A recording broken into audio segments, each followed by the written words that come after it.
Hariom. Hello ছোট্ট বন্ধুরা, কি অবস্থা? আজকে আমরা অস্থির একটা ক্লাস করব, যে ক্লাসে মূলত গ্রাফের 14 গোষ্ঠী উদ্ধার করা হবে। Graph, do you know what is graph? Graph is combined with mathematics and figure, মানে ম্যাথমেটিক্যাল রিলেশনশিপও থাকবে, ফিগারও থাকবে, মানে জিওমেট্রি। অ্যামেজিং একটা জিনিস। সো আমরা ওই জিনিসটা দেখবো আর কি। চলো, ঘটনা হচ্ছে এই যে দেখো, আজকের ক্লাসের টপিক দেখছো? আজকের ক্লাসের টপিক হচ্ছে এইটা, গ্রাফের 14 গোষ্ঠী উদ্ধার কার্য সম্পাদন করব আমরা। বুঝছো নাকি? গ্রাফের 14 গোষ্ঠী উদ্ধার কার্য সম্পাদন করব, এবং এই 14 গোষ্ঠী যেটা উদ্ধার করব, সেই বস্তুটা তোমার জীবনকে অনেক সুন্দর করবে। বুঝছো আমার কথা? অনেক সুন্দর করবে ইনশাআল্লাহ।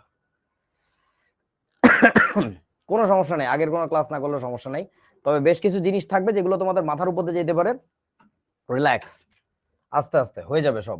আজকের ক্লাসটা খাতায় লিখে রাখো, যে পরবর্তী কখনো যদি ফিজিক্সের গ্রাফ, ম্যাথের গ্রাফ এগুলো আঁকতে যে বিপদে পড়ে যাও, আমার এই ক্লাসটা এসে রিভিউ করো, ইনশাল্লাহ আবার সবকিছু অনেক ইজি হবে আর কি। ওকে, চলো, প্রথম কথা হচ্ছে একটা সমীকরণ দেখি আমরা।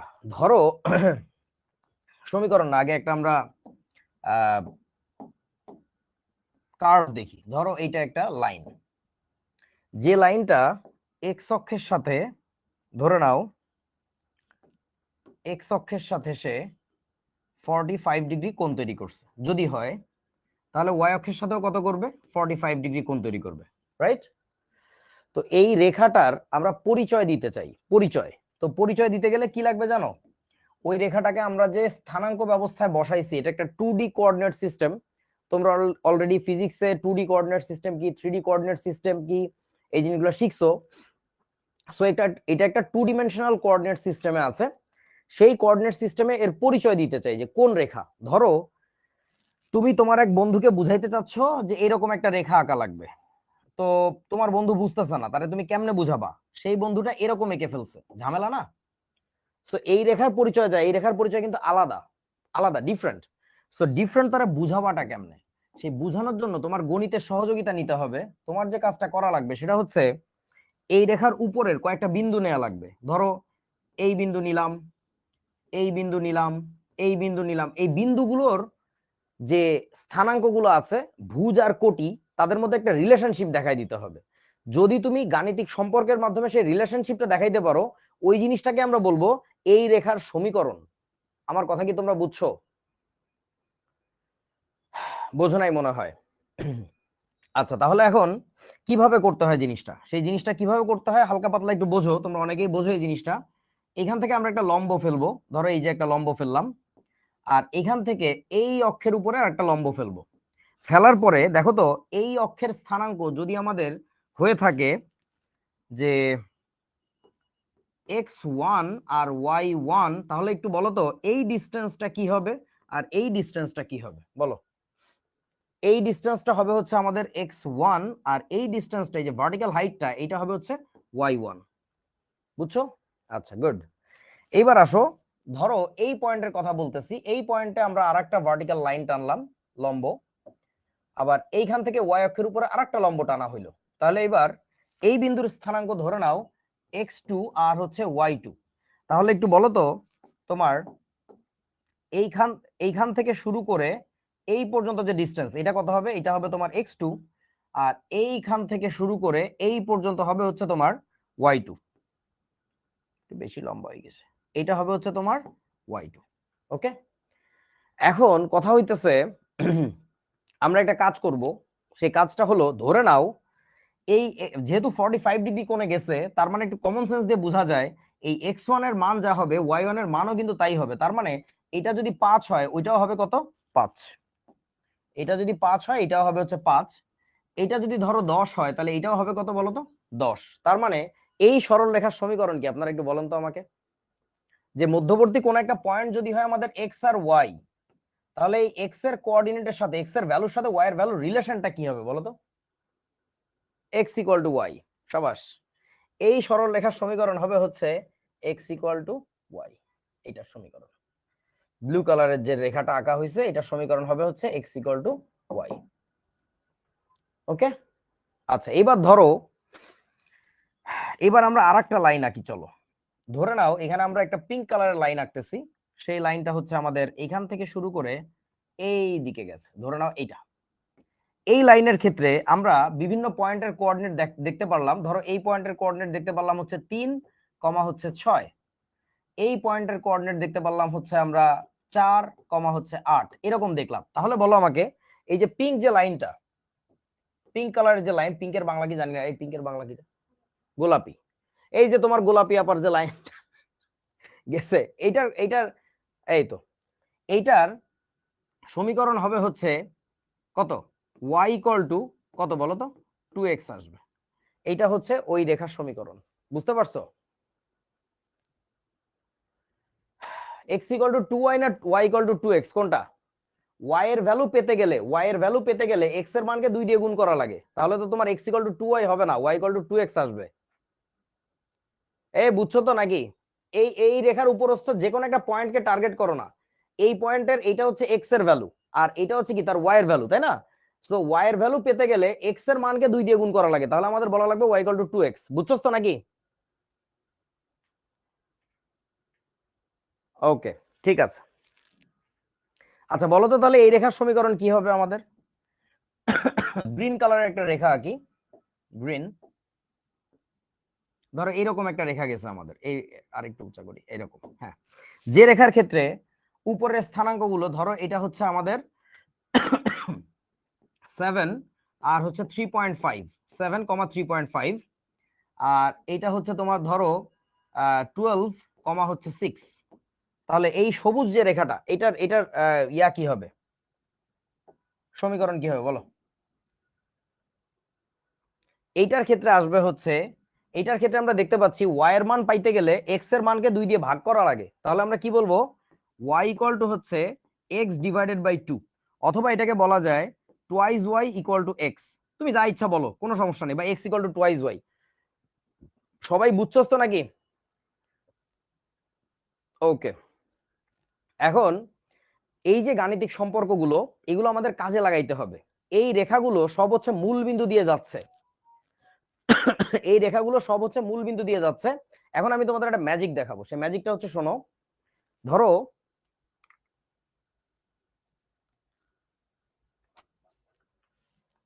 ওকে, এই যে চলে আসছে আমাদের জিনিসটা। Sorry, lock. এই সব ডিলিট করে দেই, সব ডিলিট করে দেই, ডিলিট, কিচ্ছু দরকার নেই আমার এগুলার, ডিলিট, সব বাদ, ডিলিট। অল্প কয়েকটা জিনিস রাখবো, বাকি সব ফালাই দিব।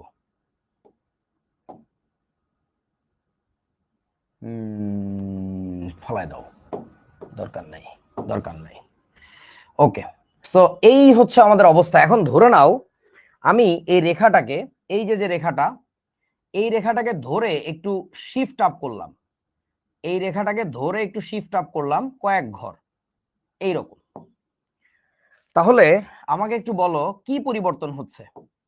সেই রেখাটা কিন্তু এক্স অক্ষের সাথে আগে যে কোণে ছিল, এখনো কি সেই একই কোণে আছে নাকি চেঞ্জ হয়ে গেছে বলো?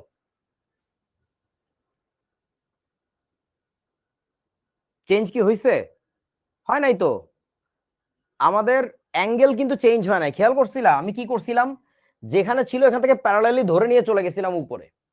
তাহলে এখন আমাকে একটু বলো তো, আমাদের এই যে যে পয়েন্টটা ছিল এখানে, এই পয়েন্টটা, এটা মুছে দেই আমি, এটার দরকার নাই, এটারও দরকার নাই। এই যে যে পয়েন্টটা, এটাকে একটু শিফট আপ করি সোজা, ধরো এখানে ছিল, তখন তোমার, আচ্ছা এটা না, এটার সাথে আমি ওইটাকেও ধরা লাগবে, সব ধরে নিয়ে আমি একটু সোজা উপরে উঠে গেলাম। এই যে দেখো সোজা, ওই যে দেখছো কোথায় যে মিলিত হচ্ছে, উঠে গেলাম।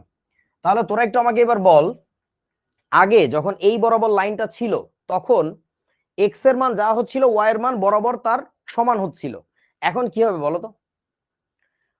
কোনটার মান একটু অ্যাড হইছে বলেন, কোনটার মান অ্যাড হইছে বলতে পারবা? কোনটার মান অ্যাড হয়ে যাবে? এবার যেটা হবে, এক্স এর সাথে ওয়াই এর মানগুলো এখনো সমান, শুধুমাত্র ওয়াই এর মানটা বেড়ে যাবে। প্লাস হয়ে গেছে এবং কতটুকু বাড়ছে জানো, ঠিক এইটুকু বাড়ছে, এই যে এইটুকু বাড়ছে। এবং এইটাকে যদি আমরা নাম দেই সি, তাহলে আমাদের ওই রেখাটার এখন সমীকরণ কি হবে বলতে পারবা? বলো দেখি, এই রেখাটার সমীকরণ এখন আমাদের কি হবে?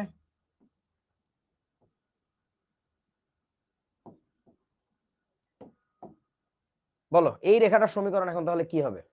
এইবার থাকবে যেটা আগে আমরা লিখতেছিলাম y ইকুয়াল টু এক্স, এখন হবে যেটা y এর মানটা হবে হচ্ছে এক্স এর মানের সমান, তবে এক্স এর সাথে কিছু একটা অ্যাড করা লাগবে।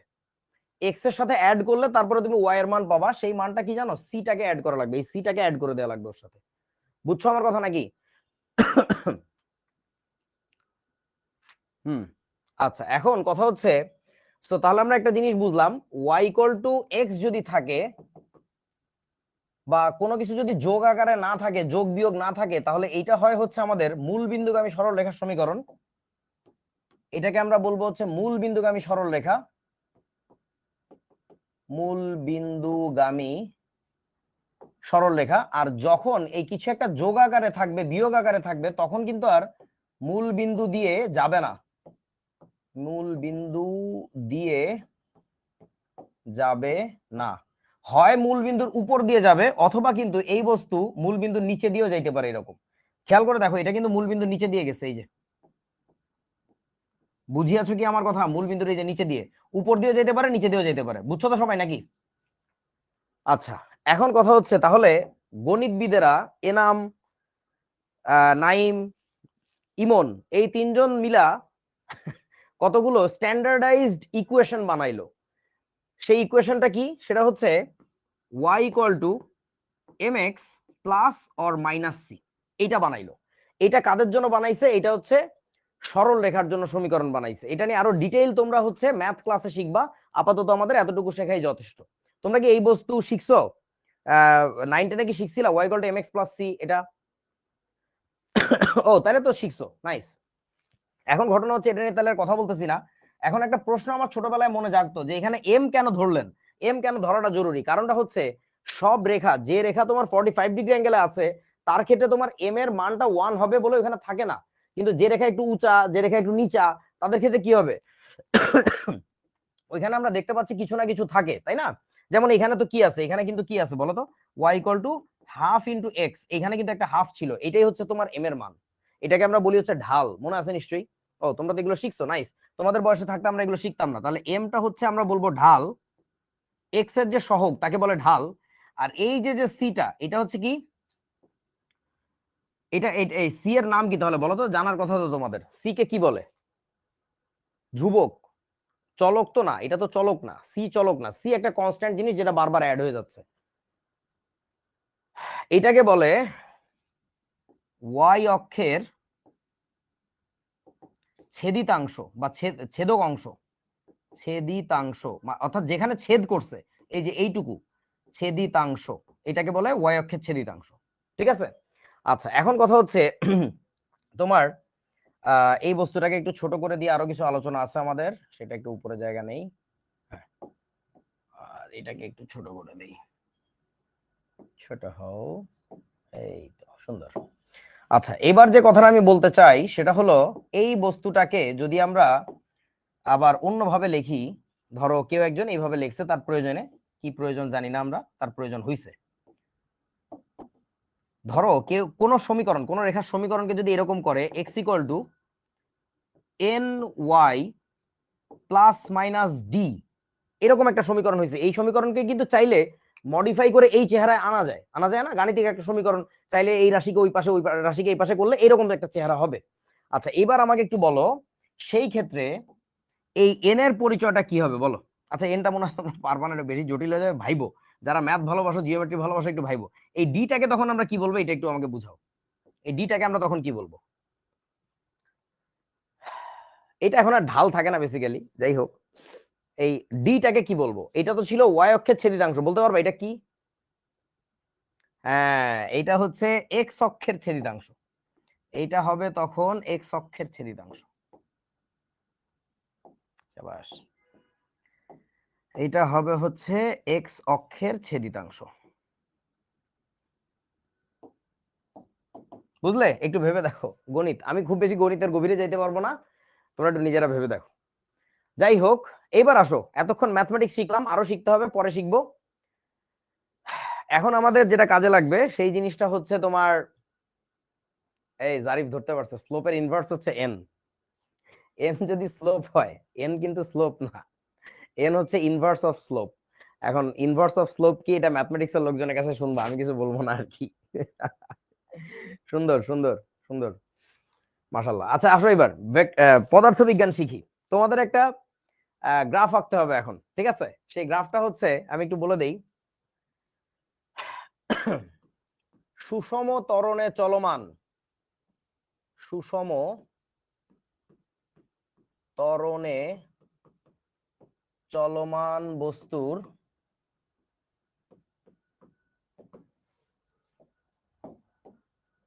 ভি ভার্সেস টি এর গ্রাফ, এটা আঁকতে হবে। সুষম ত্বরণে চলমান বস্তুর ভি ভার্সেস টি এর গ্রাফ আঁকো। একে দেখাও কেমন হবে। এতক্ষণ আমরা ম্যাথমেটিক্স শিখলাম, এখন আমরা ফিজিক্স শিখবো, তারপরে আমরা আস্তে করে কেমিস্ট্রির মধ্যে ঢুকে যাব। মূল বিন্দুগামী বলতেছো, 45 ডিগ্রি কোণে হবে না, এর একটাও সঠিক উত্তর না। জারিফ বলছো y ইকুয়াল টু mx, নিতে পারলাম না। x এর সমান্তরাল, অবশ্যই না। What is x, I don't know. আচ্ছা, সুষম ইংরেজি কি? আচ্ছা, কনস্ট্যান্ট অ্যাক্সিলারেশন। সুষমকে ইংরেজিতে বলে কনস্ট্যান্ট, কনস্ট্যান্ট অ্যাক্সিলারেশন। এটার বাংলা হচ্ছে constant acceleration.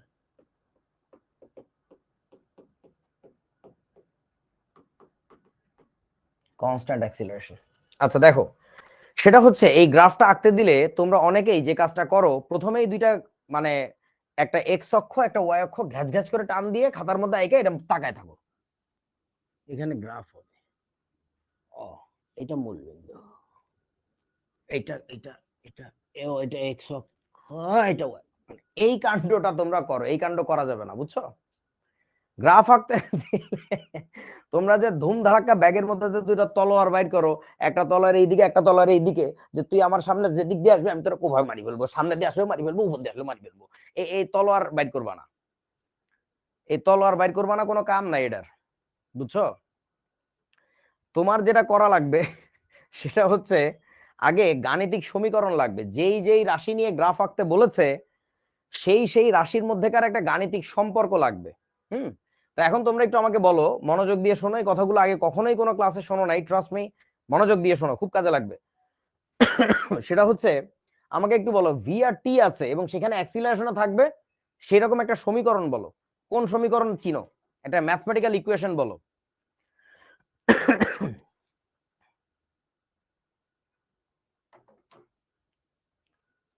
V equal two আত, ভ ইকুয়াল টু আত, একজন লিখছে ভ ইকুয়াল টু আত, এমনে লিখছে।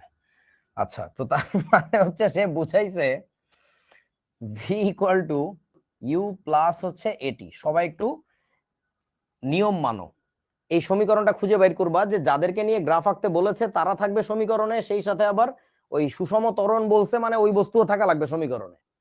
এই সমীকরণটাকে এখন এমন ভাবে আমরা মডিফাই করব so that it looks like আমাদের চেনা পরিচিত সমীকরণ। আমাদের চেনা পরিচিত সমীকরণ কি আছে? এই যে তোমাদের y equal to mx plus বা মাইনাস c, ঠিক আছে? এই বস্তুর মতো হয়। তাহলে এখন আমাদের ওইটাকে মডিফাই করা লাগবে, বাট এটা মডিফিকেশনের আগে আমি বুঝতে পারলাম তোমাদের গণিত নিয়ে আর একটু ধারণা পোক্ত হইতে হবে। চলো আমি কথাগুলো বলে নেই। সবাই খাতার মাঝ বরাবর একটা কাজ করো, খাতার মাঝ বরাবর দুইটা দাগ টানো, এরকম খাড়া, মানে অর্থাৎ এক্স অক্ষ আর ওয়াই অক্ষ বানাও। এই যে আমাদের এক্স অক্ষ আর ওয়াই অক্ষ হয়ে গেল। আচ্ছা, এখন আমাকে একটু বলো, এই রেখার সমীকরণ কি? দেখি, এই রেখাটার সমীকরণ কি? এটা কিন্তু মাঝখান দিয়ে যাবে এমন কোনো কথা নাই, যে মানে জাস্ট গেল আর কি। এই রেখার সমীকরণ কি হবে বলো, কেমন টাইপের সমীকরণ? y ইকুয়াল টু কি হবে? y equal to mx। আমি তো বলি নাই মিড পয়েন্ট দিয়ে যাচ্ছে, কোন এক জায়গা দিয়ে গেছে আর কি। y ইকুয়াল টু এটা হবে হচ্ছে mx, যে ক্ষেত্রে তোমরা একটু আমাকে বলো, এখানে যে m এর ভ্যালু আছে, সেই m এর ভ্যালুটা কি প্লাস টাইপের হবে নাকি মাইনাস টাইপের হবে বলো তো? m এর ভ্যালুটা কি প্লাস নাকি মাইনাস? কেমনে বুঝলাম প্লাস? কারণ এম হচ্ছে ঢাল। ঢাল কাকে বলে? কোন একটা রেখা এক্স অক্ষের ধনাত্মক দিকের সাথে যে কোণটা তৈরি করে সেই কোণের ট্যানজেন্ট, তো এই যে যে অ্যাঙ্গেলটা তৈরি করছে সেই অ্যাঙ্গেলটা কি লেস দ্যান 90 ডিগ্রি না? তোমরা 90 ডিগ্রির চেয়ে ছোট যে কোনো কোণ, ধরো 89 ডিগ্রি, ট্যান 89 ডিগ্রি দাও দেখবে প্লাস আসবে, ট্যান 2 ডিগ্রি দাও তাও প্লাস আসবে। তার মানেটা হচ্ছে তোমার এই এম এর ভ্যালুটা আসবে হচ্ছে আমাদের পজিটিভ। আশা করি বুঝতে পারছো। এখন কোনো সি থাকবে না এখানে, কেন? মূল বিন্দু দিয়ে গেছে তাই। এইবার তোমরা একটু আমাকে বলো যে এই রেখাটার সমীকরণ কি হবে, এই রেখাটার সমীকরণ কি হবে বলেন, এই রেখার সমীকরণ কি হবে? যদি একটা রেখা এরকম যায় তার সমীকরণ কি হবে বলো?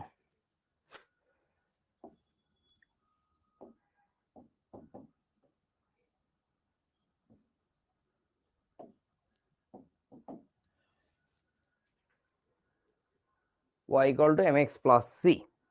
ঠিক আছে, ধরে নিলাম এটা হবে হচ্ছে y = mx + c। কেন সি? ওই সিটা কোথায় ধরলাম, এটা হচ্ছে c1, তাহলে তোমার এইটুকু হচ্ছে সেই c1, এইটুকু হচ্ছে সেই c1, y অক্ষের ছেদিতাংশ। আচ্ছা, এই রেখাটার m এর ভ্যালু কি হবে, প্লাস নাকি মাইনাস বলো? এই রেখাটার m এর ভ্যালু কি প্লাস না মাইনাস? Plus, slope positive. আচ্ছা, তোমাদেরকে একটা টেকনিক শিখাবো একটু পরে, আগে করতে থাকি। এবার আমাকে একটু বলো, যদি আমি একটা এরকম রেখা নেই যেটা এদিকে গেছে, ধরে নাও এদিকে গেছে, মিড পয়েন্টে গেছে এমন কোনো কথা নাই, জাস্ট গেছে আর কি। আমাকে একটু বলো তাহলে এই রেখার ইকুয়েশন কি হবে? এটা কি হবে? y = বলো -mx, তাই না? y = -mx। আচ্ছা, যারা যারা লেখছো খাতায় -mx তারা সবাই কেটে দাও, একজনেরটাও হয় নাই। এটা একটা ভুল কথা, এটা আমাদেরকে অনেক সময় ম্যাথের লোকজনরা, ফিজিক্সের লোকজনরা শিখায়। এটা হবে হচ্ছে y = mx, ওইটাও y = mx, এটাও y = mx। এখানে ঘটনাটা কি জানো? এখানে m এর ভ্যালুটা হচ্ছে মাইনাস, তার মানে এই না যে এটাকে তুমি y = -mx দিয়ে লিখবা। m এর ভ্যালু মাইনাস, বাট m এর সামনে মাইনাস দেওয়া যাবে না। কেন মাইনাস দেওয়া যাবে না, কারণটা মনোযোগ দিয়ে শুনো। ধরো একটা গ্রাফ হচ্ছে এরকম আছে, তোমাকে কেউ একজন দিছে, তো সে একটা এরকম লাইন নিয়ে কথা বলতেছিল, সে একটা এরকম লাইন নিয়ে কথা বলতেছে যে এইটা, তো এই রেখার সমীকরণ তোমাকে দিছে হচ্ছে y = মাইনাস, ধরো যে 2x, কথার কথা আর কি, আন্দাজে বলতেছি, y = -2x। তো এই y = -2x কে তুমি তুলনা করলা যে y = কার সাথে, -mx এর সাথে। যদি করে থাকো তাহলে দেখো y বরাবর y আছে, মাইনাস বরাবর মাইনাস আছে, x বরাবর x আছে, তাহলে m এর ভ্যালুটা কত দাঁড়ায় ভাই? m এর ভ্যালুটা তো দাঁড়ায় 2। যদি তুই লিখিস m = 2, তার মানে অতএব m এর জায়গায় আবার কি লেখা যাবে, tan থিটা, tan থিটা = 2, তার মানে অতএব থিটা = কত, tan ইনভার্স 2। এগুলো তোমরা নিশ্চয়ই শিখছো, tan ইনভার্স 2। ক্যালকুলেটরে টিপ দিয়ে দেখো তো tan ইনভার্স 2 এর মান কত। এই যে শিফট tan, মানে tan ইনভার্স 2, এটা করলে আসে হচ্ছে 63.439 ডিগ্রি, এটা আসে হচ্ছে 63.439 ডিগ্রি। তার মানে হচ্ছে রেখাটা এই অক্ষ থেকে 63.439 ডিগ্রির মতো এরকম এরকম করা, অর্থাৎ রেখাটা সাজেস্ট করতেছে সে এরকম, এইরকম একটা রেখা। বাট বাস্তবে তো সে এই রেখাটা বুঝায় নাই, সে বুঝাইছে তো এই রেখাটা। তোমরা কি বুঝিয়াছো আমার কথা? সো এই কথাটাই ভুল, যে এই বাম দিকে কাইট হয়ে থাকতে দেখলে বলে, বা স্থূলকোণ তৈরি করে যেসব রেখা, তাদের ক্ষেত্রে যে ম্যাথের ভাইয়ারা, ফিজিক্সের ভাইয়ারা বলে ফেলে যে এটা y = -mx টাইপের রেখা, they don't actually mean y = -mx, what they mean is y = mx, but m এর ভ্যালুটা হচ্ছে নেগেটিভ। বুঝছো? বুঝছস তো বাবা? কেউ কয় আজান দেয়, কেউ কয় আজকে ওরা হারবে, মানে এরা আসলে এইসব অশিক্ষিত রাখাল সাখাল বলাবেন কেন আসে ক্লাসে আমি বুঝি না, একদম জুতাটা খুলে ছুঁড়ে মারতে ইচ্ছে করে। ওরা আজকে হারবে, কার বাবার সাথে কার বাবার খেলা হচ্ছে আজকে ক্লাসের মধ্যে এসে, ওরা আজকে হারবে।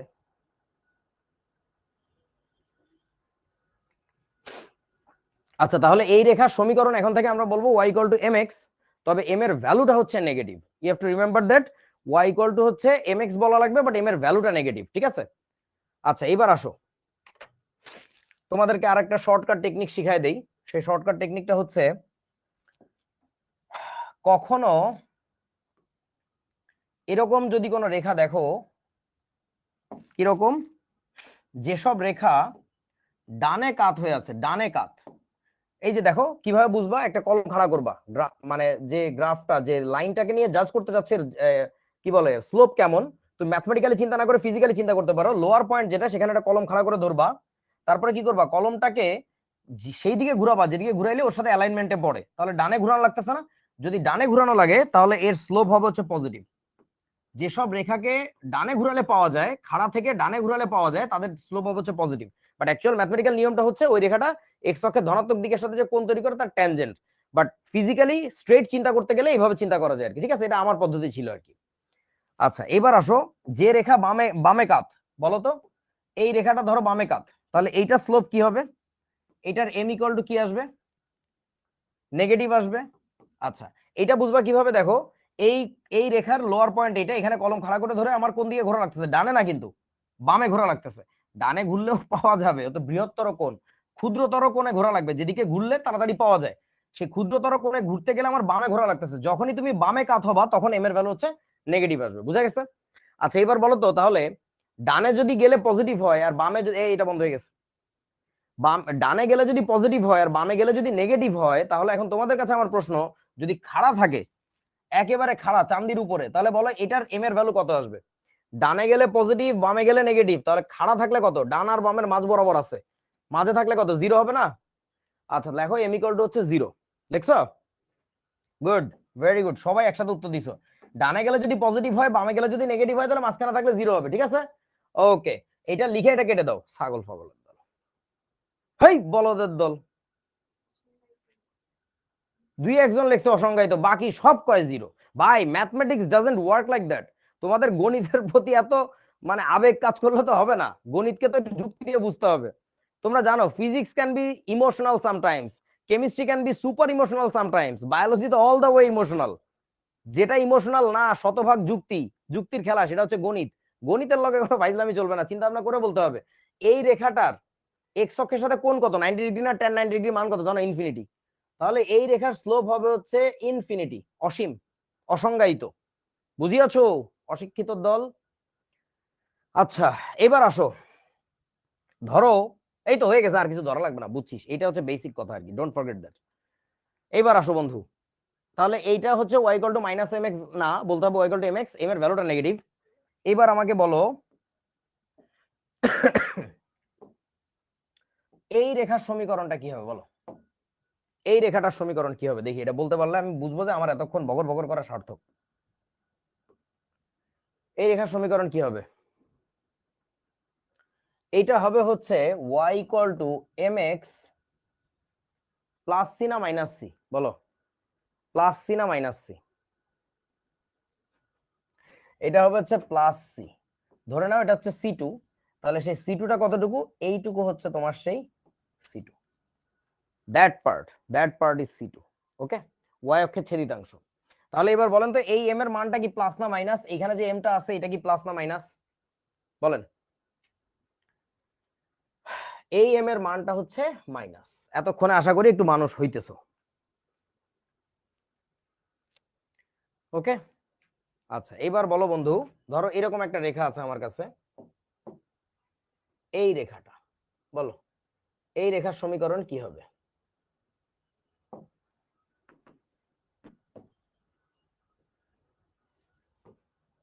y ইকুয়াল টু, এটাকে ওই যে আমি যেটা দেখাইছিলাম এইভাবেও লেখা যায়, x equal two ny plus minus D. But এটা প্রমিত সমীকরণ না, স্ট্যান্ডার্ড ইকুয়েশন না, স্ট্যান্ডার্ড ইকুয়েশন ওইটাই। সো আমরা ওইটাকেও y equal to mx plus minus c দিয়ে প্রকাশ করার চেষ্টা করব। এটাকে লিখবো y equal to mx, c থাকবে নাকি থাকবে না? c থাকবে, কারণ এটা মূল বিন্দু দিয়ে যায় নাই। তাহলে এটা কি প্লাস c হবে না মাইনাস c হবে বলতে পারবা? হ্যাঁ এটা হচ্ছে মাইনাস c হবে। ধরুন এটা হচ্ছে c3, তাহলে সেই c3 কতটুকু যারা জানতে চাচ্ছ যে ভাই c3 আবার কোথায়, সেই c3টা হচ্ছে এই যে দেখো, এইটা হচ্ছে c3, এইটা হচ্ছে c3, দ্যাট পার্ট। এবং এই c3 ডিরেকশনটা, কাটিং এর ডিসটেন্সটা মূলবিন্দুর নিচে, y অক্ষের নিচের দিকে, এই জন্য আমরা এটাকে বলবো হচ্ছে এই যে মাইনাস c3।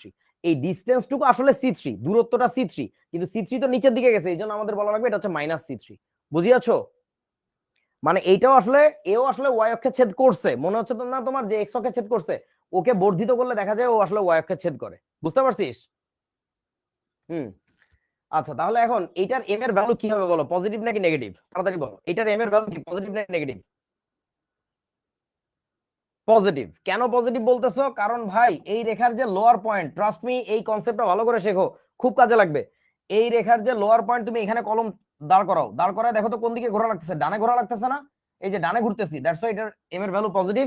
অথবা পিওর ম্যাথমেটিক্যাল ওয়েতে চিন্তা করলে এই যে এইটা এক্স অক্ষের ধনাত্মক দিকের সাথে যে কোণটা তৈরি করে, সেই কোণটা, যে অ্যাঙ্গেলটা তৈরি করছে, সেই অ্যাঙ্গেলের ট্যানজেন্ট নিয়ে দেখো, ওটা সূক্ষ্মকোণ হবে, যেহেতু পজিটিভ আসবে।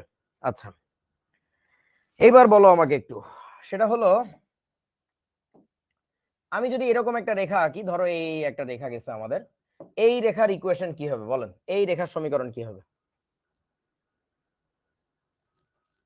y ইকুয়াল টু লিখলাম mx, তো থাকবে, m তো থাকবেই, কারণ মূল বিন্দু দিয়ে তো যায় নাই, প্লাস সি না মাইনাস সি, প্লাস সি না মাইনাস সি, মাইনাস সি। আচ্ছা মাইনাস সি। এবার বলো m এর ভ্যালু কি হবে, প্লাস না মাইনাস? m এর ভ্যালু কি হবে? মাইনাস। এমটা হচ্ছে মাইনাস হবে, কারণটা কি ভাই, এইখানে খাড়া করে কলম ধরেন, সে কাত হয়ে যাচ্ছে বামে, লেফট সাইডে কাত হচ্ছে। ধরে না এটা হচ্ছে তোমার C4, তাহলে সেই ফোরটা কোথায়, C4টা কোথায়? সেই C4টা হচ্ছে, এটাকে তুমি আরো বর্ধিত করো, এটাকে আরো বর্ধিত করো, বাড়ায় নিয়ে আসো, তাহলে পাবা that distance is what E call C4। বুঝছো ছোট্ট বন্ধুরা? আচ্ছা ওকে, তোমরা এখন তাড়াতাড়ি তাহলে একটা কাজ করে দেখো আমাকে, দেখি তোমরা কতদূর বুঝছো। সেটা হচ্ছে, এটা ধরো তোমার ওয়াই অক্ষ, এটা ধরো তোমার এক্স অক্ষ, তাহলে আমাকে একটু দেখাইতে হবে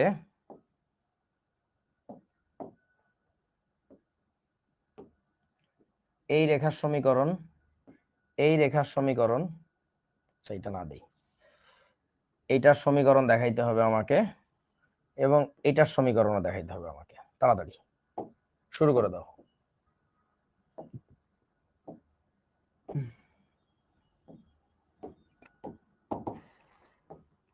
এটা হচ্ছে 1 নাম্বার রেখা, এটা হচ্ছে তোমার 2 নাম্বার রেখা, এটা হচ্ছে 3 নাম্বার রেখা। এই তিনটা রেখার সমীকরণ বের করে দাও তাড়াতাড়ি। প্রথমটা কি হবে বলো?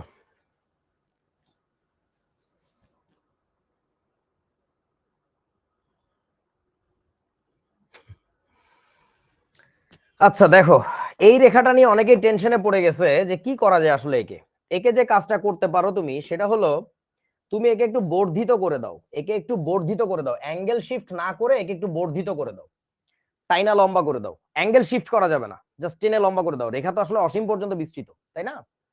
তাহলে এই রেখাটা সমীকরণটা কি হবে আসলে, এটা সমীকরণ হবে হচ্ছে দেখো, y equal to mx, c থাকবে, এখন সিটা কোথায়, সি কি উপরে নাকি নিচে, মূল বিন্দুর উপরে নাকি নিচে? সে যে কাট করলো ওয়াই অক্ষে, তাহলে কতটুকু কাট করছে, মূল বিন্দুর উপরে নাকি নিচে? উপরে।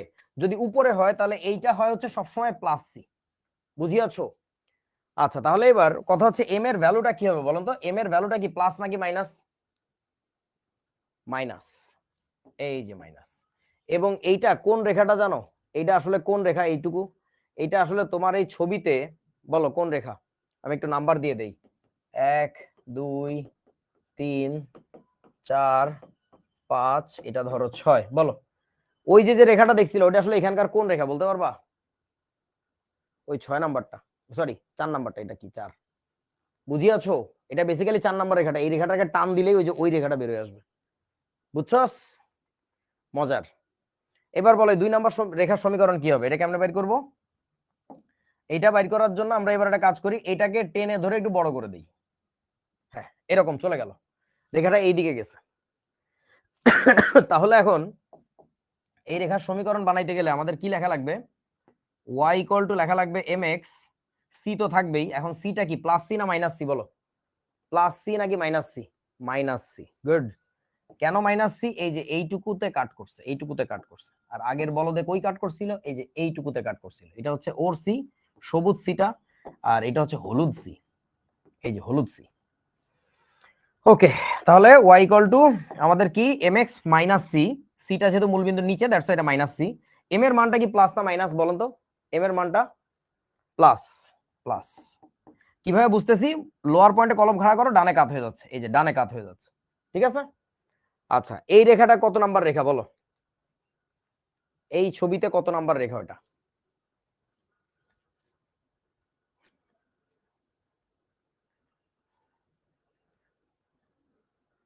এক নাম্বার রেখা। এই যে এক নাম্বার রেখাটা এই নিচে দিয়ে দেখানো আছে, খেয়াল করে দেখো, এই যে নিচে দিয়ে দেখানো আছে, এটাই ওই পাশে যে উঠে গেছে। আচ্ছা এবার 3 নাম্বার রেখার কথা বলো, যে কি হবে সমীকরণ? 3 নাম্বার রেখার ক্ষেত্রে y ইকুয়াল টু হচ্ছে mx লিখবো, y ইকুয়াল টু হচ্ছে mx লিখবো, mx এর পরে c লিখলাম। এখন সেই সিটা কি প্লাস হবে না মাইনাস হবে বোঝার জন্য আমরা কি করব ভাই? ওটাকে একটু বর্ধিত করে দিব। বর্ধিত করো, ওরে বাবা, ও মা, ও বর্ধিত করলে কই যাইতেছে আল্লাহ মাবুদ জানে। আচ্ছা একটা কাম করি, এটারে কি দুর্ঘটনার বিষয়, একে একটু কাছে টেনে নিয়ে এসো, তাহলে বোঝা যাবে ভালো করে। আচ্ছা তো এখান থেকে আমরা এটাকে বর্ধিত করি, এই রাফলি এরকম একটা জায়গা থেকে গেছে সে, এই যে হইছে, নাইস। তাহলে এখন যেটা হবে, এটা কি মূল বিন্দুর উপর দিয়ে কাট করলো, এটা হচ্ছে সি এবার, তাহলে এটা হচ্ছে plus C, plus C, good. M এর মানটা কেমন হবে, প্লাস নাকি মাইনাস বলো? এম এর মানটা কেমন হবে, প্লাস নাকি মাইনাস? সাবাস, প্লাস। ডানে হেলে আছে, ডানে কেউ ডানে কাত হয়ে আছে, রাইট সাইডে কাত হওয়া মানে ভাই এম প্লাস, লেফট সাইডে কাত হওয়া মানে হচ্ছে এম মাইনাস, ঠিক আছে। ওকে ঠিক আছে, বুঝছো। এবার চলো আমরা ফিজিক্সের এই গ্রাফটা এঁকে ফেলি। দেখো খুব দ্রুত করতে হবে এবার। এই দুইটার মধ্যে দুইজনকে তোমার চলক হিসেবে বসাইতে হবে দুইটা অক্ষে, এবং কোনটাকে কোন অক্ষে বসাইতে হবে এর কোনো আসলে ফিক্সেশন নাই। ভালো করে শোনো, ফিজিক্সের ভাইয়ারা অনেক সময় বলে থাকে যে প্রথমে যাকে লেখে তাকে ওয়াই অক্ষে রাখতে হয়, পরে যাকে লেখে তাকে হচ্ছে এক্স অক্ষে রাখতে হয়। ট্রাস্ট মি, এরকম কোনো নিয়ম আসলে আন্তর্জাতিকভাবে নাই, এটা আমাদের দেশে বলে থাকে, বাট অ্যাকচুয়ালি ব্যাপারটা এরকম না। দ্য ফ্যাক্ট ইজ তুমি যাকে যেখানে ইচ্ছা রাখতে পারবা, ঠিক আছে। ভালো করে বোঝো আর কি, গ্রাফ মুখস্থ করো না। তুমি চাইলে যে কাউকে এক্স অক্ষে রাখতে পারবা, চাইলে যে কাউকে ওয়াই অক্ষে রাখতে পারবা, কিন্তু কাকে যে কোন অক্ষে রাখলে ভালো হবে, সুবিধা হবে, এটা ডিপেন্ড করে সমীকরণটার উপর। ওকে, তো আমি একটু দেখাই। দেখো নরমালি আমি যে কাজটা করি, যে একা একা বসে থাকে তাকে আমি কোথায় বসাই, কি হিসাবে বসাই বলো তো? এক্স হিসাবে নাকি ওয়াই হিসাবে? ভাবো তো, যে একা একা বসে থাকে, যার গায়ের সাথে কেউ নাই, তাকে আমি ওয়াই হিসাবে বসাই। কারণটা হচ্ছে, তোমরা একটু সমীকরণটা ভালো করে খেয়াল করে দেখো, সমীকরণটা ছিল হচ্ছে আমাদের, সমীকরণটা ছিল হচ্ছে আমাদের Y equal to M X plus বা মাইনাস সি। সেই ক্ষেত্রে তোমার এই ওয়াইটা হচ্ছে তোমার নানার মতো, নানার মতো, একা একা, পৃথিবীতে তার কেউ নাই, একা। এই এক্স হইতেছে তোমার নানির মতো, বুঝছো না? তার একজন সোলেমান আছে, আবার আর একজন ওয়েটিং এ আছে, যে ইতা চলে গেলে আয় আসি বসি করবো। এই ওয়াইটা হচ্ছে এতিম, তোমার নানা। সো যে এতিমের মতো একা বসে থাকে, আমি তাকে ওয়াই অক্ষে বসাই, অর্থাৎ ওয়াই হিসাবে রিপ্রেজেন্ট করি আর কি। সো এখানে একটু ভেবে দেখো, এই সমীকরণে তোমার দুইটা চলক, একটা হচ্ছে ভি, একটা হচ্ছে তোমার ভি, আর একটা হচ্ছে টি, তাই না? সো ভিটাকে আমি ওয়াই অক্ষে বসাবো বলে সিদ্ধান্ত নিলাম, কারণ ওটা ওয়াই এর মতো দেখা যাচ্ছে, আর এটাকে এক্স অক্ষে বসাবো বলে সিদ্ধান্ত নিলাম। আমি আসলে ওই দিকে দেখে সিদ্ধান্ত নেই নাই যে যাকে আগে বলে তাকে যে ওয়াই অক্ষে বসাতে হবে, এমন কোনো কথা নাই, দুনিয়ার কোনো কিতাবে দেখাইতে পারবো না যে এটা কোনো বিজ্ঞানী বলছে আর কি, বা বিজ্ঞানীরা বসে একসাথে সিদ্ধান্ত নিচ্ছে। এটা পুরো ফালতু একটা সিস্টেম, ঠিক আছে। সো তুমি এতটুকু স্বাধীন হও যে আমি যে কোনো রাশিকে যে কোনো অক্ষে রাখতে পারবো, এবং আমি জানি এর ফলাফলে গ্রাফের চেহারাটা কেমন হবে। দ্যাটস দ্য আলটিমেট, কি বলে এটাকে, মানে freedom of mind. Okay, so আমি এখন যেটা করব, এই সমীকরণটাকে একটু সুন্দর করে গুছাবো যেন দেখতে Y equal to mx plus বা মাইনাস সি এর মতো লাগে। দেখো তাহলে কি করতেছি আমি, সেটা হচ্ছে ভিটা আছে একা থাকুক, সমস্যা নাই, এই এটিটাকে সামনে লেখো, এটা না লিখলেও হয়, বাট যেহেতু প্রথম দিকে শিখতেছো একটু এভাবে করো, ভালো হবে আর কি। হয়ে গেছে আমার কাজ। সেটা হচ্ছে এবার আমি এটাকে বসাবো হচ্ছে ওয়াই অক্ষে, এটা তাহলে আমার এক্স হিসাবে কাজ করবে, আর এটা হচ্ছে আমাদের সি হয়ে যাবে, আর এটা হচ্ছে আমাদের কি হবে বলেন তো? এটা কি, এর ভ্যালুটা কি? M, slope. এখন কথা হচ্ছে এই ক্ষেত্রে you have to make sure one thing, যে আমাকে একটু বলো তো ঢাল মানে কি, স্লোপ মানে কি? ফিজিক্যালি যদি বুঝতে চাও, স্লোপ হচ্ছে কতটুকু পিস লাগাবা তুমি ভাই। ফিজিক্যালি বুঝতে গেলে তুমি যখন ইঞ্জিনিয়ারিং পড়বা, তখন তোমার সবকিছু এরকম ফিজিক্যাল ব্যাখ্যা শিখাবে যে স্লোপ মানে আসলে কি। তোরা একটু আমাকে বলতো, একটা মানুষ এইখানে দাঁড়ায় আছে, সে যতটুকু পড়ে যাওয়ার সম্ভাবনা, সে যদি এখানে দাঁড়ায় থাকে, তার কি পড়ে যাওয়ার সম্ভাবনা বেশি না কম বলেন তো? পজিশন এক্স এ বেশি নাকি পজিশন ওয়াই তে বেশি বলো? তার যে পিছলায় পড়ে যাওয়ার যে সম্ভাবনা সেটা কি? The answer is same, because এই মানে এটাকে ম্যাথমেটিক্সের ভাষায় এটাকে বলে স্লোপ সেম। ঢালু ঢালু কি পরিমাণে ঢালু, ঢালুর পরিমাণটা তো সেম, কিন্তু যদি আমি একটা কার্ভের কথা বলি, একটা কার্ভের কথা বলি এরকম, সেই ক্ষেত্রে তোমার ধরো একজন লোক এইখানে দাঁড়ায় আছে আর আরেকজন লোক এইখানে দাঁড়ায় আছে, সো ডেফিনেটলি এইখানে যে পরিমাণে স্লোপ, এখানে স্লোপ আরো বেশি। স্লোপ বেশি মানে এখানে দাঁড়াইলে পিছলায় পড়ে যাওয়ার সম্ভাবনা বেশি, এভাবে ফিজিক্যালি বোঝো। বুঝছো আমার কথা? ওকে, সো ঘটনা হচ্ছে স্লোপ জিনিসটা এমন, সরল রেখার ক্ষেত্রে স্লোপ প্রতি বিন্দুতে একই হয় নাকি আলাদা হয় বলতো? যে এই রেখার যে স্লোপ, সেই স্লোপটা কি প্রতিটা বিন্দুতে কি তার একই নাকি আলাদা? সেম থাকে। তাহলে দেখো খেয়াল করে, তুমি স্লোপ হিসাবে যাকে ডাকতেছো তাকে একটু খেয়াল করে দেখবা যে ও কি চেঞ্জ হয় নাকি কনস্ট্যান্ট থাকে। যদি কনস্ট্যান্ট থাকে তাহলে তাকে এম বলে ডাকা যাবে, যদি কনস্ট্যান্ট না থাকে তাহলে তাকে কিন্তু এম বলে ডাকা যাবে না। আমি যে কথাগুলো বলতেছি এগুলো শুধু ইন্টারমিডিয়েটের জন্য না, আপ টু অ্যাডমিশন। অনেক সমীকরণ পাওয়া যাবে যে ক্ষেত্রে তোমার যাকে মূল চলক হিসাবে এক্স অক্ষে বসাচ্ছ, তার গায়ের সাথে যে লাগানো আছে তাকে তোমার দেখে মনে হবে যে একে মনে হয় আমি স্লোপ বলে ডাকবো, ডাকা যাবে না। কারণ হচ্ছে ওই সমীকরণের মধ্যে ওই রাশি পরিবর্তিত হয়, যদি পরিবর্তিত হয় এটা স্ট্রেট লাইন হবে না, এটা অন্য কিছু হবে। বুঝিয়াছো? খুব সাবধান, কিন্তু আমি জানি না আমার কথাগুলো কয়জন বুঝতেছো আসলে। সো এইখানে কেন বলতেছি এ কে এম হিসাবে বসানো যাবে, বিকজ এই প্রশ্নে বলেই দিছে সুষম ত্বরণ, ত্বরণ উইল নট বি চেঞ্জড। ঠিক আছে? আচ্ছা, এইবার আসো তাহলে, এবার আমরা গ্রাফ আঁকতে পারবো। গ্রাফের এক্স অক্ষে বসাবো কাকে? সিদ্ধান্ত নিলাম টাইমকে, এই যে টাইমকে। আর ওয়াই অক্ষে রাখবো কাকে? ভেলোসিটিকে। রাখার পরে এবার বলো মূল বিন্দু দিয়ে কি যাবে নাকি যাবে না? প্রথম সিদ্ধান্ত যেটা নিতে হবে, মূল বিন্দু দিয়ে যাবে কি যাবে না? কিভাবে যাবে? এই যে সি দেখতে পাচ্ছ না, তোমাকে তো বলে নাই যে আদিবেগ শূন্য ছিল। আদিবেগ শূন্য না বললে তুমি কেন শূন্য ধরে নিছো? তোমার তো ধরার কোনো মানে রিজন নাই আসলে এখানে। সো মূল বিন্দুতে যাচ্ছে না। এরপরে চিন্তা করবা মূল বিন্দুতে যাবে না, বুঝলাম, মূল বিন্দুর উপর দিয়েও যেতে পারে, মূল বিন্দুর নিচে দিয়েও যেতে পারে। সেটা বুঝে কিভাবে? সি এর সামনে কি ছিল? প্লাস। প্লাস থাকার মানে মূল বিন্দুর উপর দিয়ে যাবে। সিদ্ধান্তগুলো এইভাবে নিতে হয়, আমার কথা বুঝছো? প্রথম সিদ্ধান্ত নিতে হবে মূল বিন্দু দিয়ে যাবে কি যাবে না। দ্বিতীয় সিদ্ধান্ত নিতে হয় মূল বিন্দুর উপর দিয়ে যাবে না নিচে দিয়ে যাবে। উত্তর হচ্ছে ভাই উপর দিয়ে যাবে। এখন তারপরে কথা হচ্ছে সে কি ডানে কাত হয়ে থাকবে নাকি বামে কাত হয়ে থাকবে, সেটা সিদ্ধান্ত নিতে হয় কিভাবে? এই এম এর ভ্যালু দেখা। এম এর ভ্যালুটা কি আছে? প্লাস না? সো যদি প্লাস হয় তার মানে রেখাটা হবে হচ্ছে এরকম, the line will be like that, ডানে কাত হয়ে থাকবে। যে ক্ষেত্রে আমরা একটু তোমরা একটু আমাকে বলো তো ফিগারে এই জিনিসটুকু কি বলতে পারবা? এই জিনিসটুকু কি বলো তো? এই জিনিসটুকু কি? এটা হচ্ছে ইউ, আদিবেগ। ওই বস্তুর আদিবেগ এখানে ছিল, যে টাইম জিরোতেই তার ভেলোসিটি যেটা ছিল তারে বলা হচ্ছে আদিবেগ। আচ্ছা বলো তো এই রেখার যে ঢাল, স্লোপ যেটা, এই রেখার যে স্লোপ, ঢাল, এই মানে স্লোপের মানটা কত বলো তো? এম, এম কত হবে? অ্যাক্সিলারেশনের ভ্যালুর সমান। তো এই রেখার মানে এই গ্রাফ দিয়ে যদি বলে তার অ্যাক্সিলারেশন কত, জাস্ট স্লোপটা বাইর করবা। এগুলো ফিজিক্স আলোচনা আমার উদ্দেশ্য না, আমার উদ্দেশ্য হচ্ছে তোমাকে একটা সমীকরণের সেটআপ শেখানো, সমীকরণ থেকে কিভাবে গ্রাফ আঁকতে হয়। কারণ কেমিস্ট্রির গ্রাফগুলো লিটারালি এক্সট্রিমলি ক্রিটিক্যাল হবে।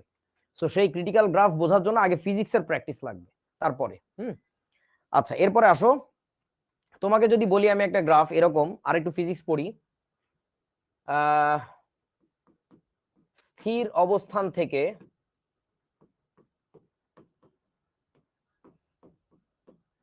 সুষম মন্দনে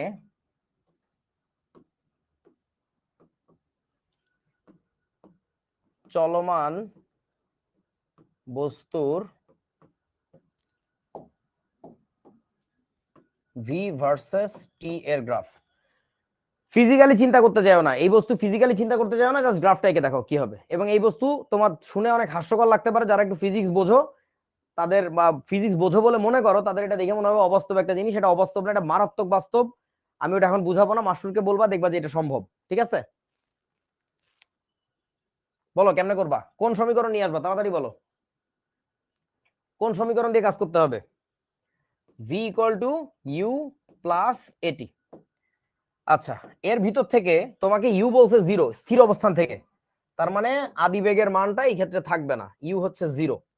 তাহলে আমরা এবার কি লিখবো? আমরা লিখবো ভি ইকুয়াল টু হচ্ছে এটি।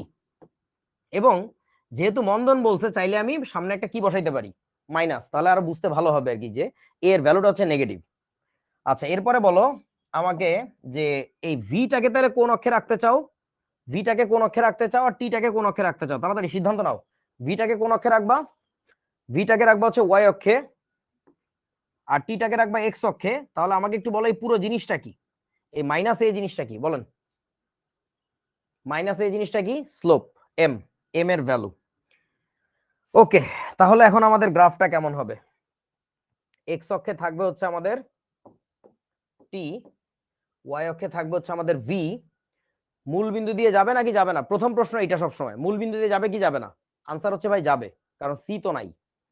পরবর্তী কথা, মূল বিন্দু দিয়ে গেল বুঝলাম, মূল বিন্দুর কি ডানে কাত হয়ে থাকবে নাকি বামে কাত হয়ে থাকবে বলো তো? লেফটে কাত নাকি রাইটে কাত, কোনটা? বামে কাত হয়ে থাকবে, বামে।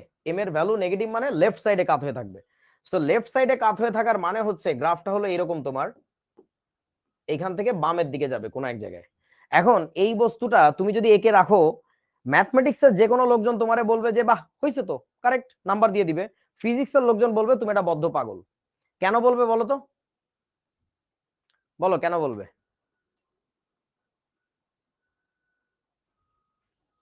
জারিফ বলতেছে ভেলোসিটি কেমনে নেগেটিভ হয়? ভেলোসিটি তো নেগেটিভ হয় নাই, ভেলোসিটি তো পজিটিভই আছে। ভেলোসিটি তো এখানে জিরো, উপরের দিকে গেছে না, তার মধ্যে ভেলোসিটি তো পজিটিভই আছে। কারণটা হচ্ছে টি এর ব্যাপারে, টাইমের ব্যাপারে। টাইম তো এই পয়েন্টে জিরো, টাইম যদি ওই পয়েন্টে জিরো হয়, তাহলে এর বামে, বামে গেছো না তুমি, বুঝতে পারতেছো এর বামে টাইমের ভ্যালুটা কি নেগেটিভ না? সো তুমি বেসিক্যালি নেগেটিভ ডাইরেকশনে গেছো, বুঝিয়াছো? সো তোমার এখানে যেটা করতে হবে, ওই রেখাটাকেই ওইখান থেকে ধরে জাস্ট সামনের দিকে নিয়ে আসতে হবে, বুঝছো আমার কথা? এই রেখাটাকে ওই দিকে না এঁকে তুমি জাস্ট সামনের দিকে আঁকবা, বলবা যে এইটা হচ্ছে গ্রাফ। এই যে তুমি ওই দিকে না এঁকে এটাকে জাস্ট সামনের দিকে এঁকে দিবা, শেষ। এইটুকু ডিলিট করে দিবা, সামনের দিকে দিয়ে রাখবা, তাহলে আর কারো কোনো আপত্তি নাই। আহা, বুঝছস তো নাকি বাবা? হ্যাঁ, ভেলোসিটি নেগেটিভ হইলো সমস্যা কি?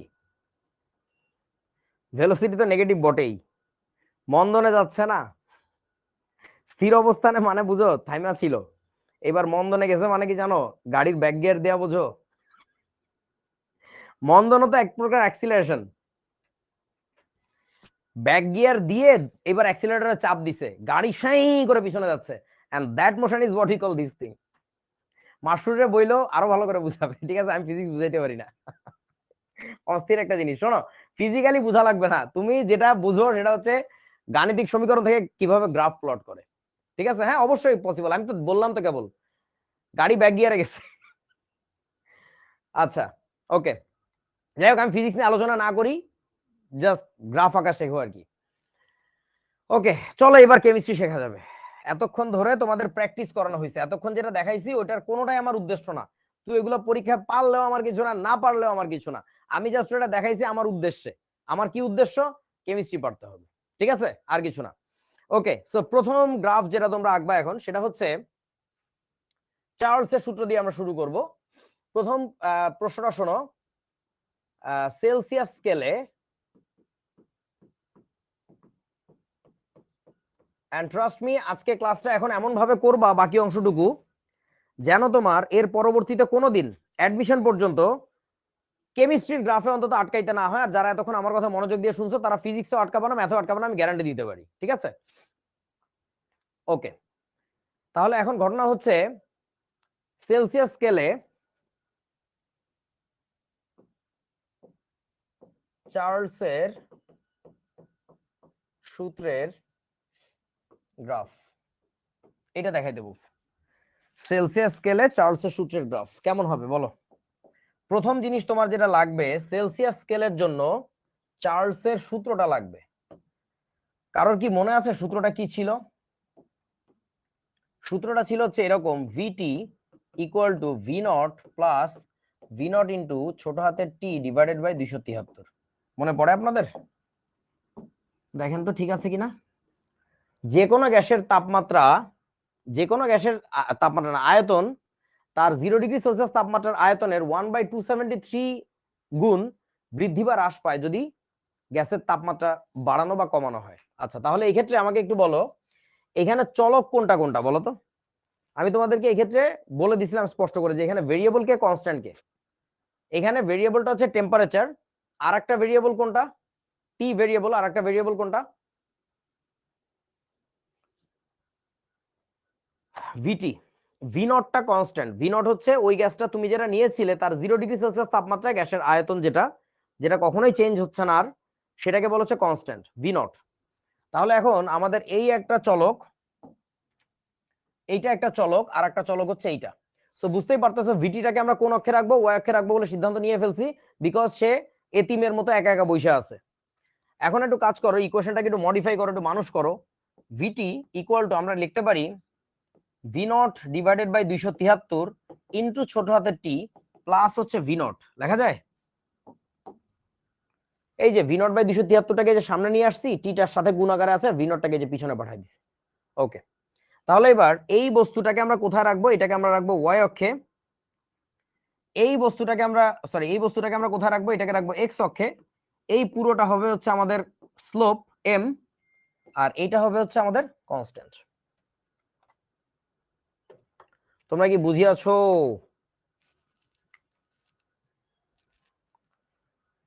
বুঝিয়াছো? আচ্ছা, তাহলে এবার বলো এক্স অক্ষে আমরা কাকে বসাবো। এক্স অক্ষে বসাবো, সিদ্ধান্ত নিলাম টেম্পারেচার। ওয়াই অক্ষে আমরা বসাবো হচ্ছে ভলিউম ইন টি টেম্পারেচার। তাহলে মূল বিন্দু দিয়ে যাবে কিনা প্রথম প্রশ্ন, আনসার হচ্ছে ভাই যাবে না। যদি না যায় তাহলে মূল বিন্দুর কই দিয়ে যাবে, উপর দিয়ে যাবে। তাহলে মূল বিন্দুর উপরে ধরলাম এই পয়েন্ট দিয়ে যাচ্ছে। এখন এই পয়েন্ট থেকে কি ডানে কাত হয়ে থাকবে নাকি বামে কাত, তোমরা বলো, তাড়াতাড়ি বলো। ডানে না বামে, তাড়াতাড়ি তাড়াতাড়ি। ডানে কাত। আচ্ছা, কেন ডানে কাত? কারণটা হচ্ছে ভি নট মানে গ্যাসের আয়তন 0°C তাপমাত্রায়, আয়তন তো আর নেগেটিভ হয় না। সো ভি নটটা একটা নন নেগেটিভ নাম্বার বা পজিটিভ নাম্বার, আর নিচে আছে 273, সো পুরো জিনিসটা কিন্তু পজিটিভ। তাহলে আমাদের রেখাটা যাবে হচ্ছে ডান দিয়ে, তাহলে আমাদের রেখাটা যাবে হচ্ছে এরকম ডানে কাত হয়ে থাকবে। বুঝিয়াছো? জিনিসটা এরকম ডানে কাত হয়ে থাকবে, এই এটা। তাহলে একটু বলো তো আমাকে এই বস্তুটুকু কি, এই বস্তুটুকু কি বলেন। এটা হচ্ছে ভি নট, এই যে সি এর ভ্যালুটা ভি নট। অর্থাৎ এখানে টি এর মান কত দেখো তো গ্রাফে, এখানে টি এর মান কত, 0°C না? দেখো মিলে যায়। 0°C তাপমাত্রায় গ্যাসের যে আয়তন, এইটুকু আয়তন, এই আয়তনটাকে বলতাম আমরা হচ্ছে ভি নট। বুঝিয়াছো? আচ্ছা, এইবার আসো বন্ধু, তোমাকে এবার পরের গ্রাফে নিয়ে যাই। তোমাকে এবার ধরো বলছে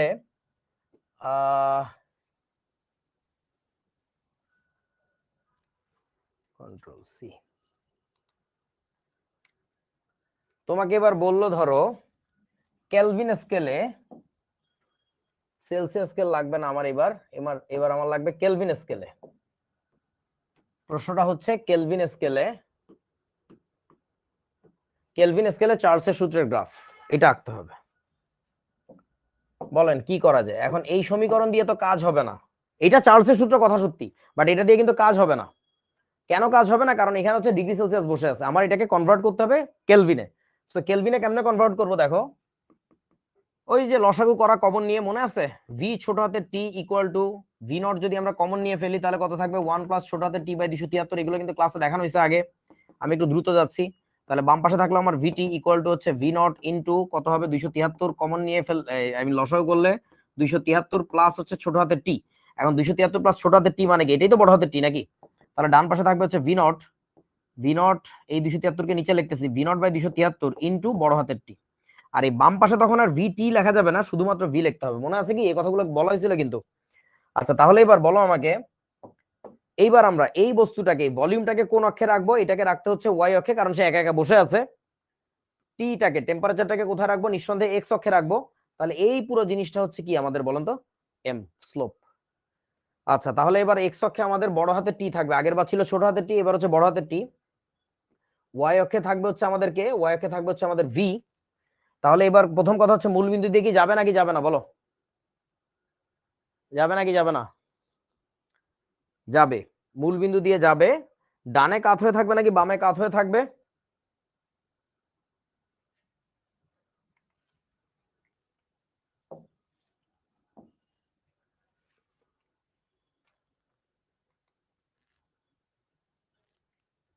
ডানে কাত হয়ে থাকবে। এই যে রেখাটা হচ্ছে এই যে এটা। কেন আমি আগের রেখাটাকে কপি করে নিয়ে আসলাম জানো? কারণটা হচ্ছে এই রেখাটার আর আগের রেখাটার স্লোপ কি বলতো, সেম নাকি আলাদা? এইটার স্লোপ আমরা দেখতে পারলাম m ইকুয়াল টু হচ্ছে v0/273। আগের রেখাটারও খেয়াল করো স্লোপ কিন্তু কত ছিল বলতো, v0/273।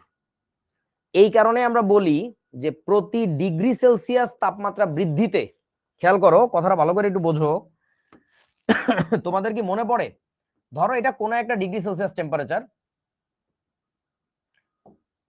পাশেরটা হচ্ছে 1 ডিগ্রি সেলসিয়াস বাড়াইছি, 1 ডিগ্রি সেলসিয়াস আমরা বাড়াইছি টেম্পারেচার, 1 ডিগ্রি সেলসিয়াস বাড়ানো হয়েছে, ধরো এটা হচ্ছে 1 ডিগ্রি সেলসিয়াস, তাহলে এটাকে একটু লম্বা করা লাগবে, এই যে হ্যাঁ 1 ডিগ্রি সেলসিয়াস বাড়ানো হয়েছে, তাহলে দেখো তো আয়তন তোমার কতটুকু বাড়ছে, আয়তন তোমার কতটুকু বাড়লো, আয়তনটা বাড়ছে হচ্ছে এখানে একটা দাগ টানলেই বোঝা যাবে, এই যে যে ডিসটেন্সটা আছে এইটুকু তোমার বাড়ছে, এইটুকু তোমার বাড়ছে, বুঝিয়াছো? এখন তার মানে হচ্ছে এই বস্তুটাকে যদি আমরা একটু কপি করে নিয়ে যাই ওইখানে, তাহলে আরো ভালো বুঝতে পারবো। এখানে পেস্ট করে দেই, কন্ট্রোল ভি, খেয়াল করে দেখো এইখানেও তোমার এটা টেনে নিয়ে আসি জাস্ট, এই যে তোমার এখানে আসলো এবং এটাকে নামায় নিয়ে আসো এখানে, ওই যে দেখো, ওই যে দেখো বৃদ্ধির পরিমাণটা সমান, তোমরা কি টের পাচ্ছ যে বৃদ্ধির যে পরিমাণে বৃদ্ধির পরিমাণ সেম, 1 ডিগ্রি সেলসিয়াস তাপমাত্রা বাড়াইলেও গ্যাসের আয়তন যতটুকু বাড়ে, গ্যাসের আয়তন যতটুকু বাড়ে 1 কেলভিন তাপমাত্রা বাড়াইলেও গ্যাসের আয়তন ততটুকুই বাড়ে, এটাকে আমরা বলি স্লোপ সমান, বুঝিয়াছো? এই রিলেটেড কিন্তু অনেকগুলো অঙ্ক করা হয়েছিল, প্রতি ডিগ্রি সেলসিয়াস চেঞ্জের জন্য গ্যাসের আয়তন যতটুকু বাড়ে প্রতি কেলভিন বৃদ্ধির জন্য বা পরিবর্তনের জন্য কিন্তু একই পরিমাণেই বাড়ে। ওকে, ঠিক আছে, আশা করি বুঝতে পারছো। এখন এটা গেল চার্লসের গ্রাফ। এরপরে তোমাদের আরেকটা কথা একটু জানতে চাওয়া যায়, ধরো এইটা তো ভিটি অ্যাক্সিস তাই না, ভি স্মল টি অ্যাক্সিস, আর এটা হচ্ছে শুধু ভি অ্যাক্সিস, আমি যদি এই গ্রাফটার মধ্যে এই ভিটি অ্যাক্সিসটাকে ইনক্লুড করতে চাই, যে এই গ্রাফটার মধ্যে আমাকে একটু বলো তো সেই ভিটি অ্যাক্সিসটা কোথায় থাকবে?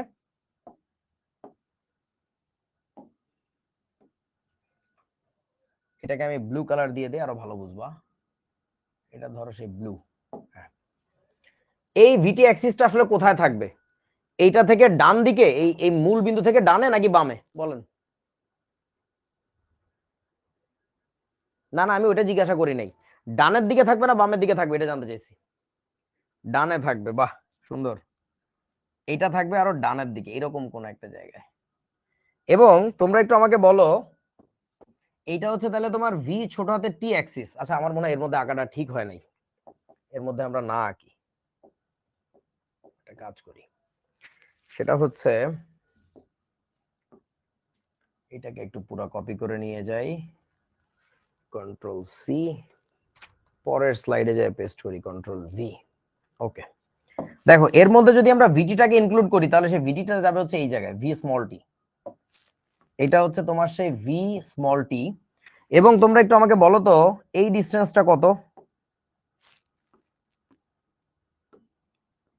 এই ডিসটেন্সটা কত বলেন?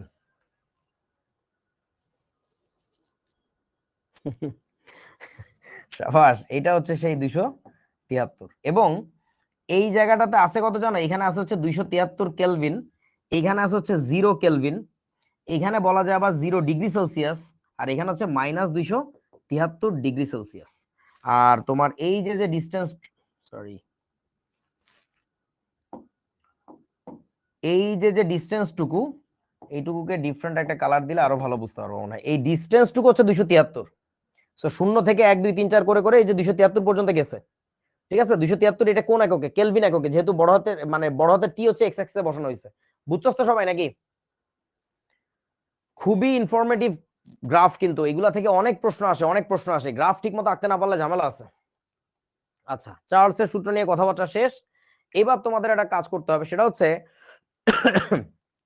ধরো চার্লস তো গেল, একটু কঠিন গ্রাফে যাই দেখি পারো কিনা।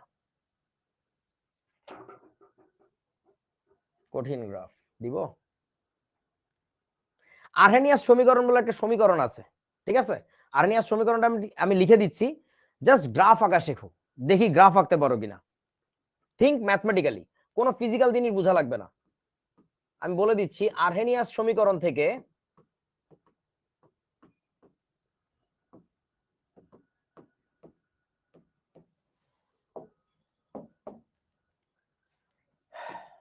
ln k ভার্সেস 1/t এর গ্রাফ। তো এখন তোমাকে আমার কি দিতে হবে, আরহেনিয়াস সমীকরণটাই লিখে দিতে হবে, তা নাহলে তুমি তো জানো না আরহেনিয়াস সমীকরণটা কি। সো আরহেনিয়াস সমীকরণটা হচ্ছে k equal to a e to the power minus EA divided by RT। এখানে কোন রাশির পরিচয় তোমার জানার দরকার নেই, কে কি, এ কি, ইএ কি, আর কি, টি কি, কিচ্ছু জানার দরকার নেই। তুমি জাস্ট আমাকে একটু গ্রাফ এঁকে দাও, যদি এটা কেউ পারো তাহলে বুঝবো যে তুমি আসলে ম্যাথমেটিক্সে ভালো, মানে ম্যাথমেটিক্সটা বুঝতে পারছো, ঠিক আছে? ফিজিক্যালি এই রাশিগুলোর পরিচয় জানার দরকার নেই। তোমার জাস্ট লাগবে কি কি, দেখো তো, কে লাগবে, এই যে কে, এই যে কে, 1/t লাগবে, এই যে এখানে দেখো 1/t কিন্তু আছে। সো এখন তোমার যে কাজটা করা লাগবে, তোমার তো শুধু কে আছে, বাট এখানে তো ln কে চাইছে, তাই না? লগারিদম চাইছে। ln বুঝো তো তোমরা, এটার লন বলো, অ্যাকচুয়ালি উচ্চারণটা লন না, উচ্চারণটা হচ্ছে ln, এভাবে বলতে হয়, ন্যাচারাল লগারিদম আর কি। আচ্ছা, তাহলে আমাদের এখন কি করা লাগবে, বোথ সাইডে একটা লগারিদম অ্যাপ্লাই করা লাগবে, চলো করি। তাহলে এখানে নিলাম ln কে ইকুয়াল টু, এই পুরোটা হচ্ছে লগারিদমের ভিতরে ঢুকবে, ln a into E to the power minus EA divided by হচ্ছে কত, RT, এরকম হবে আর কি। আর বুঝছো তো, মোলার গ্যাস ধ্রুবক সেই। আচ্ছা, তাহলে এখন ঘটনা হচ্ছে ln কে লিখলাম ইকুয়াল টু, খেয়াল করে দেখো এখানে একটা লগের সূত্র পড়বে না, a into B, log a into B, মনে আছে? Log a plus log B. তাহলে আমাদের কি লেখা উচিত, ln a প্লাস, এখানে কি থাকবে, ln E to the power minus EA divided by হচ্ছে RT, এরকম আসবে। বুঝিয়াছো?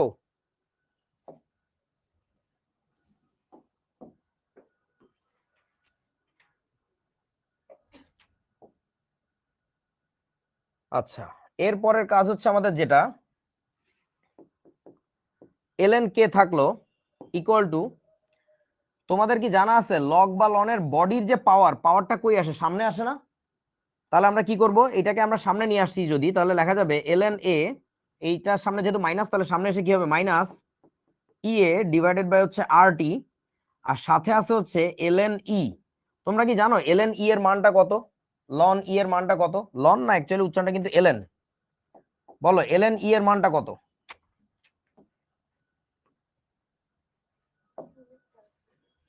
ln e এর মানটা 1। তাহলে আমরা কি বলতে পারি এখান থেকে, আমরা বলতে পারবো ln কে ছিল বামে ইকুয়াল টু, এই বস্তুটাকে সামনে টেনে নিয়ে আসতেছি, তাহলে লেখা যাবে মাইনাস ইএ ডিভাইডেড বাই হচ্ছে আর ইনটু 1/t প্লাস হচ্ছে, দেখো তো কি লেখা যায়, ln a। এই ব্যাপারটা বুঝছো কিনা একটু বলো আমার। এই যে দেখো, তাকায় দেখো, ln কে ছিল, ওই যে ln কে, এই পুরো বস্তু এটা তো নাই হয়ে গেছে, তাহলে মাইনাস ইএ বাই আর টিটাকে আমি সামনে লিখতেছি, তাহলে minus EA by R into 1/t লেখা যায় না? আর এই ln এটা পিছনে গেছে, এই যে প্লাস ln a, ঠিক আছে? আচ্ছা, এবার মোটামুটি লাইনে পড়ে গেছে। এবার বলো তো ln কে, এই জিনিসটাকে আমরা কোন অক্ষে রাখবো, আর এই পুরো 1/t টাকে কোন অক্ষে রাখবো, বলেন তো? ln কে টাকে কোন অক্ষে রাখবো, আর 1/t টাকে কোন অক্ষে রাখবো? ln কে টাকে রাখবো y অক্ষে, আর 1/t টাকে রাখবো হচ্ছে x অক্ষে। বুঝিয়াছো?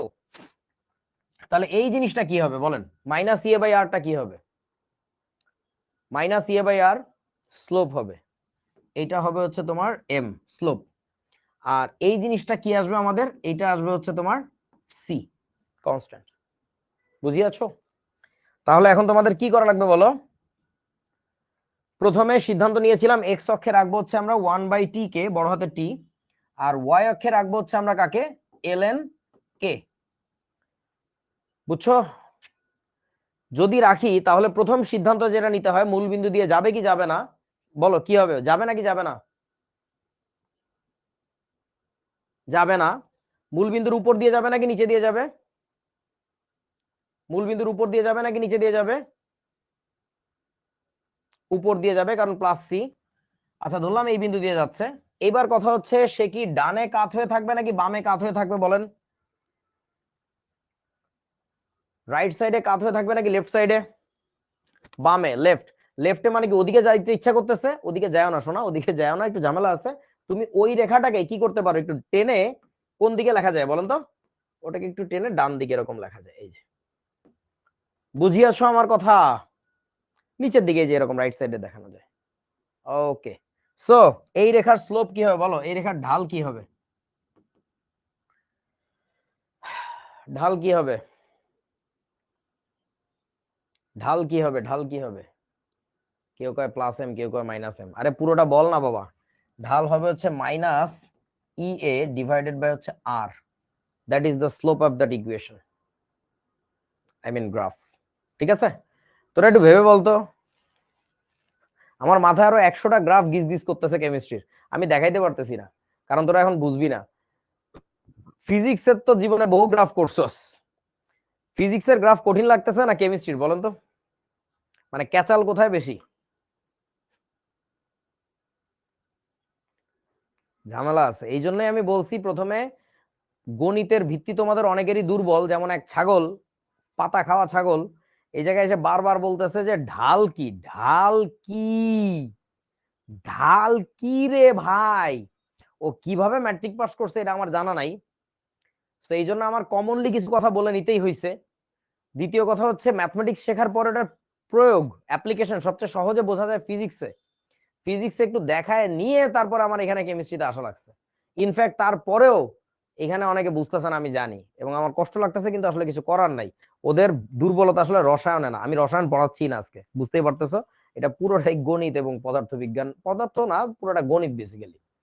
সো যাদের রসায়ন ভালো না এইসব জায়গায়, তাদের আসলে কেমিস্ট্রি পড়ে লাভ নাই, গণিত পড়া লাগবে আর কি। হুম, ওকে, আসো এবার আমরা একটু অন্যদিকে যাই। এবার আমরা একটা কাজ করব, বয়েলের সূত্রের গ্রাফ আঁকবো। বয়েলস ল, বয়েলের সূত্রের গ্রাফ কেমনে আঁকা যায়?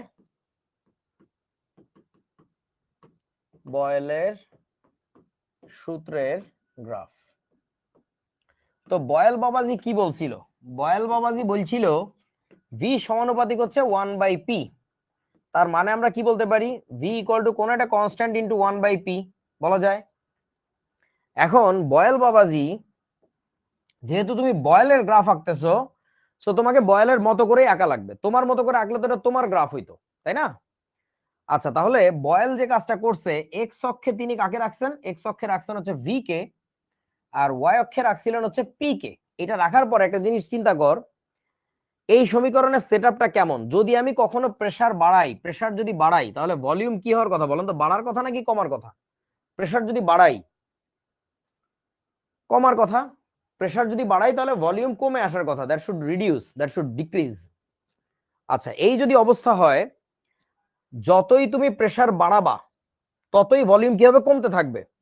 সো ব্যাপারটা চিন্তা করো, যতই আমি তাহলে বলা যায় উল্টা করে, প্রেসার যদি কমাই তাহলে ভলিউম কি হবে, বাড়তে থাকবে না?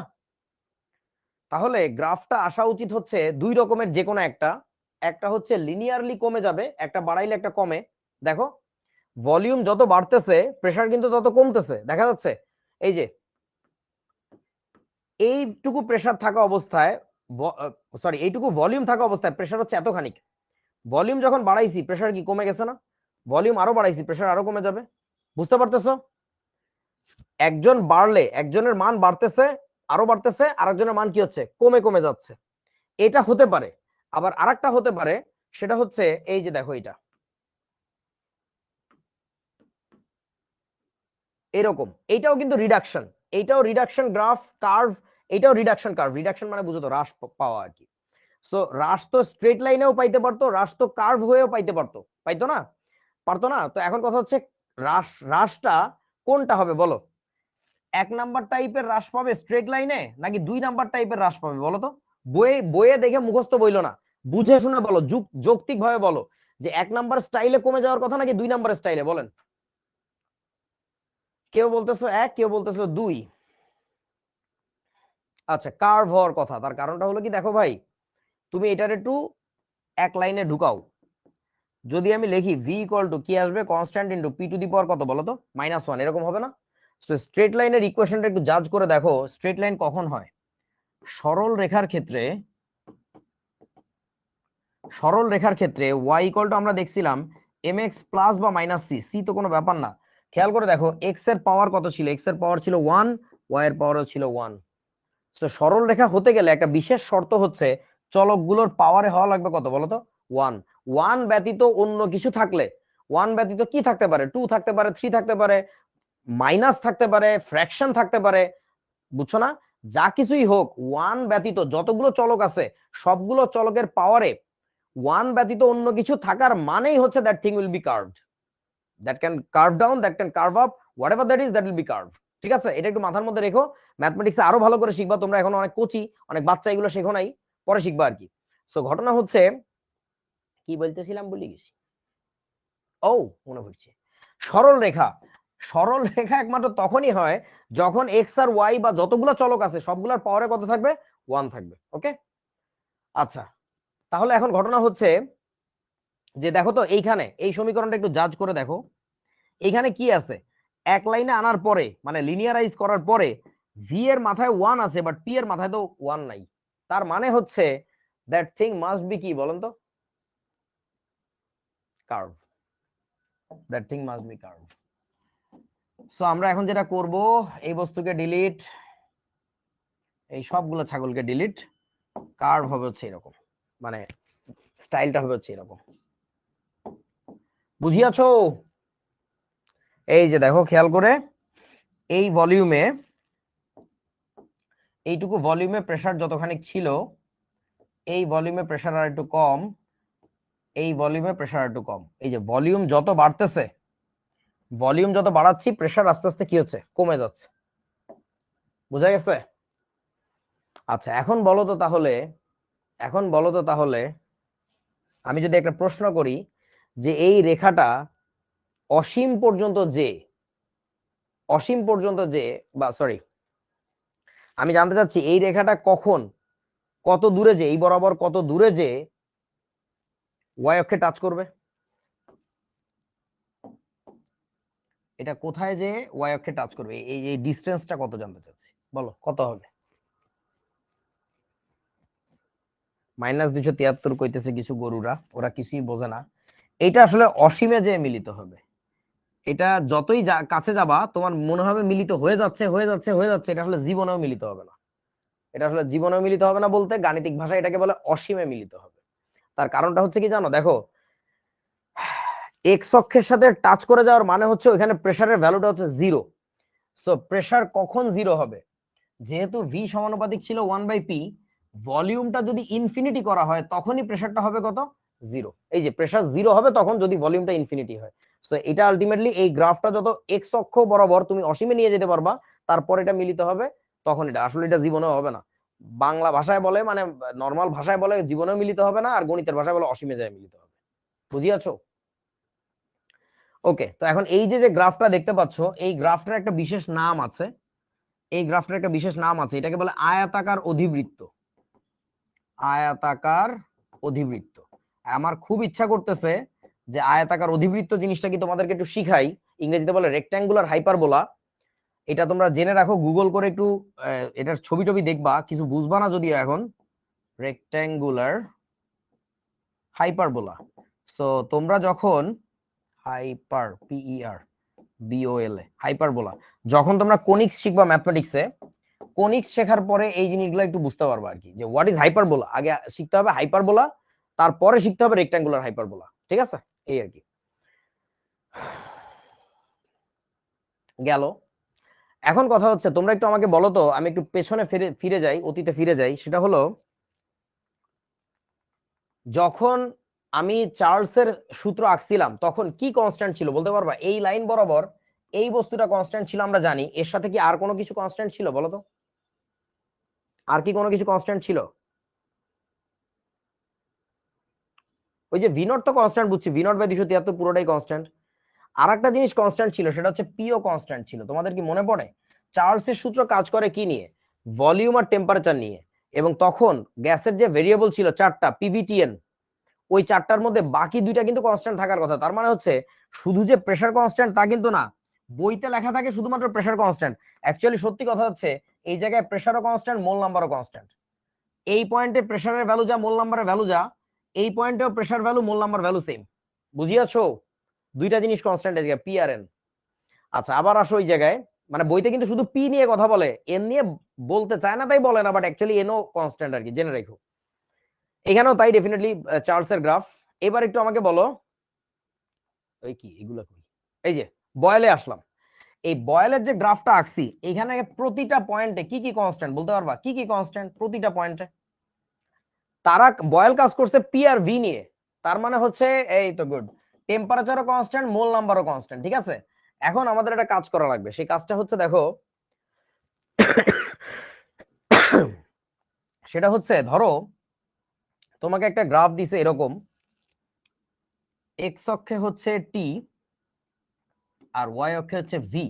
তার মানে কার গ্রাফ আঁকতেছি আমি এখন বলো তো, এক্স অক্ষে টি আর ওয়াই অক্ষে ভি, কার গ্রাফ, কিসের গ্রাফ? Charles, good. এক বলো দেখো অ্যাভোগাড্রো, গরুর নাতি। চার্লসের গ্রাফ আঁকতেছি। তো চার্লসের গ্রাফ কেমন হয় একটু আগে আমরা দেখছিলাম। চার্লসের গ্রাফ হচ্ছে মূল বিন্দুগামী সরলরেখা, যদি কেলভিন স্কেলে আঁকা হয় তাহলে মূল বিন্দুগামী সরলরেখা ধরো এরকম কিছু একটা হইলো আর কি। এখন এই গ্রাফটা আঁকার সময় কিছু একটা মানে কি কনস্ট্যান্ট ছিল আমাদের, প্রেসার কনস্ট্যান্ট ছিল আর মোল নাম্বার। সো প্রেসার ধরো এটা কাজ করছিল আমরা কোন একটা প্রেসারে, সেই প্রেসারের নাম হচ্ছে P1। If that is P1, তুমি যদি প্রেসারের ভ্যালুটা এই পয়েন্টে কত P1, এই পয়েন্টেও P1, এই পয়েন্টে প্রতিটা পয়েন্টেই কিন্তু P1, প্রেসারটা চেঞ্জ করা যাবে না। কিন্তু ধরো তুমি যে প্রেসার নিয়ে কাজ করছিলা, ধরো 2 অ্যাটমসফিয়ার চাপ নিয়ে এক্সপেরিমেন্ট করছিলা, তোমার আর এক বন্ধু সেও কি 2 অ্যাটমসফিয়ার চাপ নিয়ে করতে হবে? The answer is no. ওর যা মন চায় তা নিয়ে করতে পারবে। ও ধরো 10 অ্যাটমসফিয়ার নিয়ে কাজ করছে, কিন্তু ওর শুরুতেও যদি 10 থাকে ওর শেষেও 10 থাকা লাগবে। তাহলে ওর গ্রাফটা কেমন হয়েছে? ওর গ্রাফটাও সেম বরাবর যাওয়ার দরকার নাই, সেম স্টাইলে যাবে বা ডিফারেন্ট জায়গা দিয়ে যাবে, স্লোপটা জাস্ট চেঞ্জ হবে, উঁচু নিচু হবে, বাট গ্রাফের টাইপ একই, মূল বিন্দুগামী সরলরেখা। তাহলে এর চাপের মান ধরে নাও এটা হচ্ছে P2, তোমার আর এক বান্ধবী কাজ করছে, সে গ্রাফ পাইছে এরকম, কারণ সে আর একটা ডিফারেন্ট প্রেসার নিছিল, তার প্রেসারের ভ্যালুটা ছিল হচ্ছে P3। এই টাইপের গ্রাফ তোমাদেরকে দিয়ে তারপরে কি বলবে জানো, এই তিনটার কোনটার ক্ষেত্রে মানে P1 P2 P3 এর রিলেশন বাইর করো। P1 P2 P3 কে কার চেয়ে বড়, কে কার চেয়ে ছোট, বলো কোনটা সবচেয়ে বড়, কোনটা সবচেয়ে ছোট, তাড়াতাড়ি বলো কেমনে করা যায়।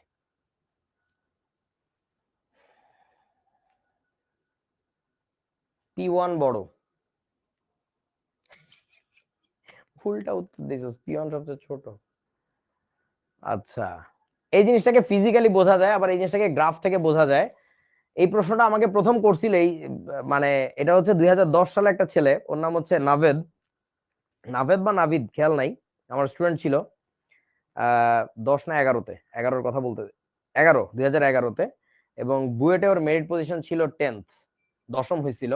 হঠাৎ করে ক্লাসে জিজ্ঞাসা করলো, আচ্ছা ভাই এখানে P1 P2 P3 কে বড় কে ছোট, তো আগে আমাদের সময় এগুলো শিখতাম না আর কি। তো হঠাৎ করে জিজ্ঞাসা করলো, ইনস্ট্যান্ট ক্লাসের মধ্যে মাথায় একটা বুদ্ধি আসলো কেমনে বাইর করা যায়। সো ওই টেকনিকটা তোমাদেরকে আমি এখন শিখাবো যে কিভাবে আসলে করা যায়। এই টেকনোলজি এখন বাংলাদেশের বহু বইতে পাওয়া যায় আর কি। সো ঘটনা হচ্ছে দেখো, তুমি এক্স অক্ষ বরাবর কোন একটা পয়েন্ট ফিক্স করে খাড়া উপরে উঠে যাবা, খাড়া উপরে উঠে যাবা। কেন পয়েন্ট ফিক্স করলাম এক্স অক্ষ বরাবর? কারণটা হচ্ছে শোনো, তোমার আগে চলক ছিল দুইটা, আগে চলক ছিল টেম্পারেচার এন্ড ভলিউম, রাইট?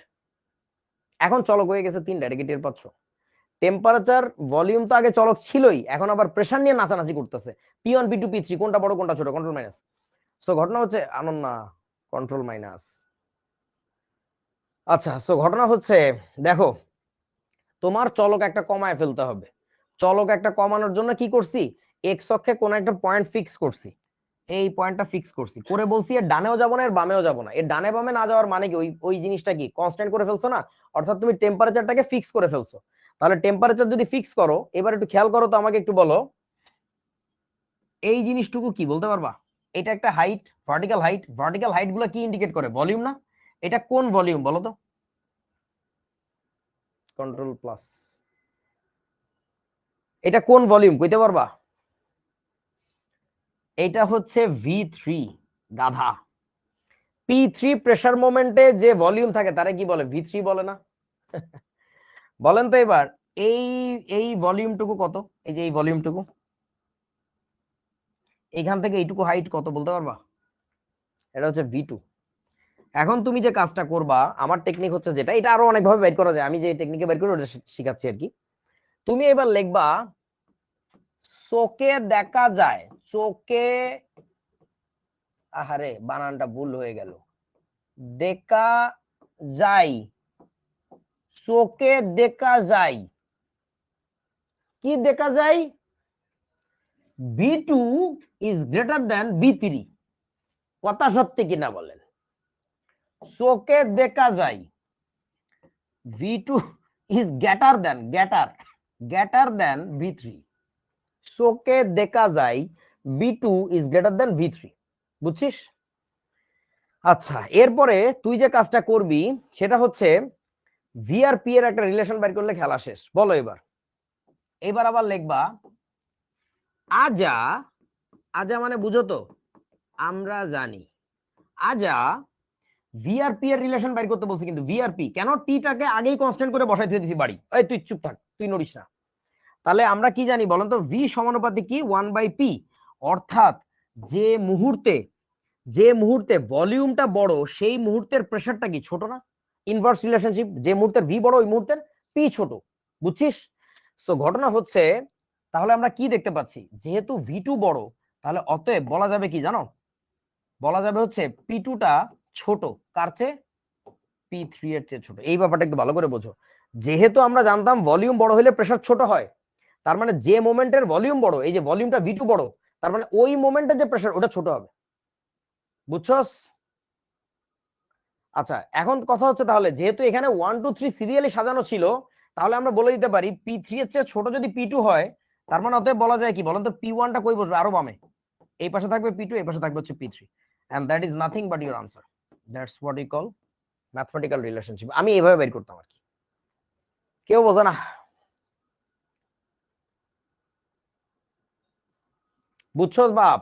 এটা আমার স্টাইল, নট দ্যাট যে তোমাকে এইভাবে করতে হবে, তুমি আরেকভাবে ফিজিক্যালি চিন্তা করতে পারো, যে সবগুলো গ্যাসকে আমি একই টেম্পারেচারে নিয়ে আসছি, ধরো একই টেম্পারেচার আনার পরে কোন গ্যাসের দেখো ভলিউম ছোট, কোনটার ভলিউম বড়, ভলিউম বড় কেন ভাই, ওর উপরে প্রেসার অ্যাপ্লাই করা ছিল কম, সো এটা যেটা মাথা উঁচু করে আছে প্রেসার কম, এই যেটা আরো উঁচু হয়ে আছে ওটার প্রেসার আরো কম, সো পি1 এর মান সবচেয়ে কম, বুঝিয়াছো? আচ্ছা চলো এবার তোমাদেরকে আর একটা কাজ দেই, সেটা হচ্ছে আমাকে একটু বলো তো,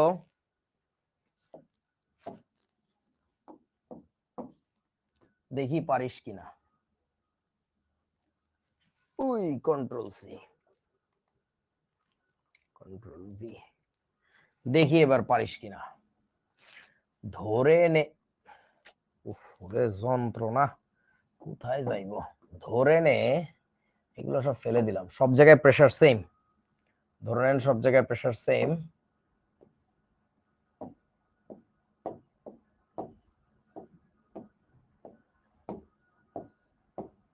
ওকে, ধরে নাও এটা হচ্ছে তোমার n1, এটা হচ্ছে n2, n2 এটা হচ্ছে n3, মোল নাম্বার নিয়ে খেলতে দিছি, দেখি পারো কিনা n1 n2 n3 এর মধ্যে রিলেশন বের করো তাড়াতাড়ি। পানি বোতলটা ধরে গলা শুকিয়ে গেছে,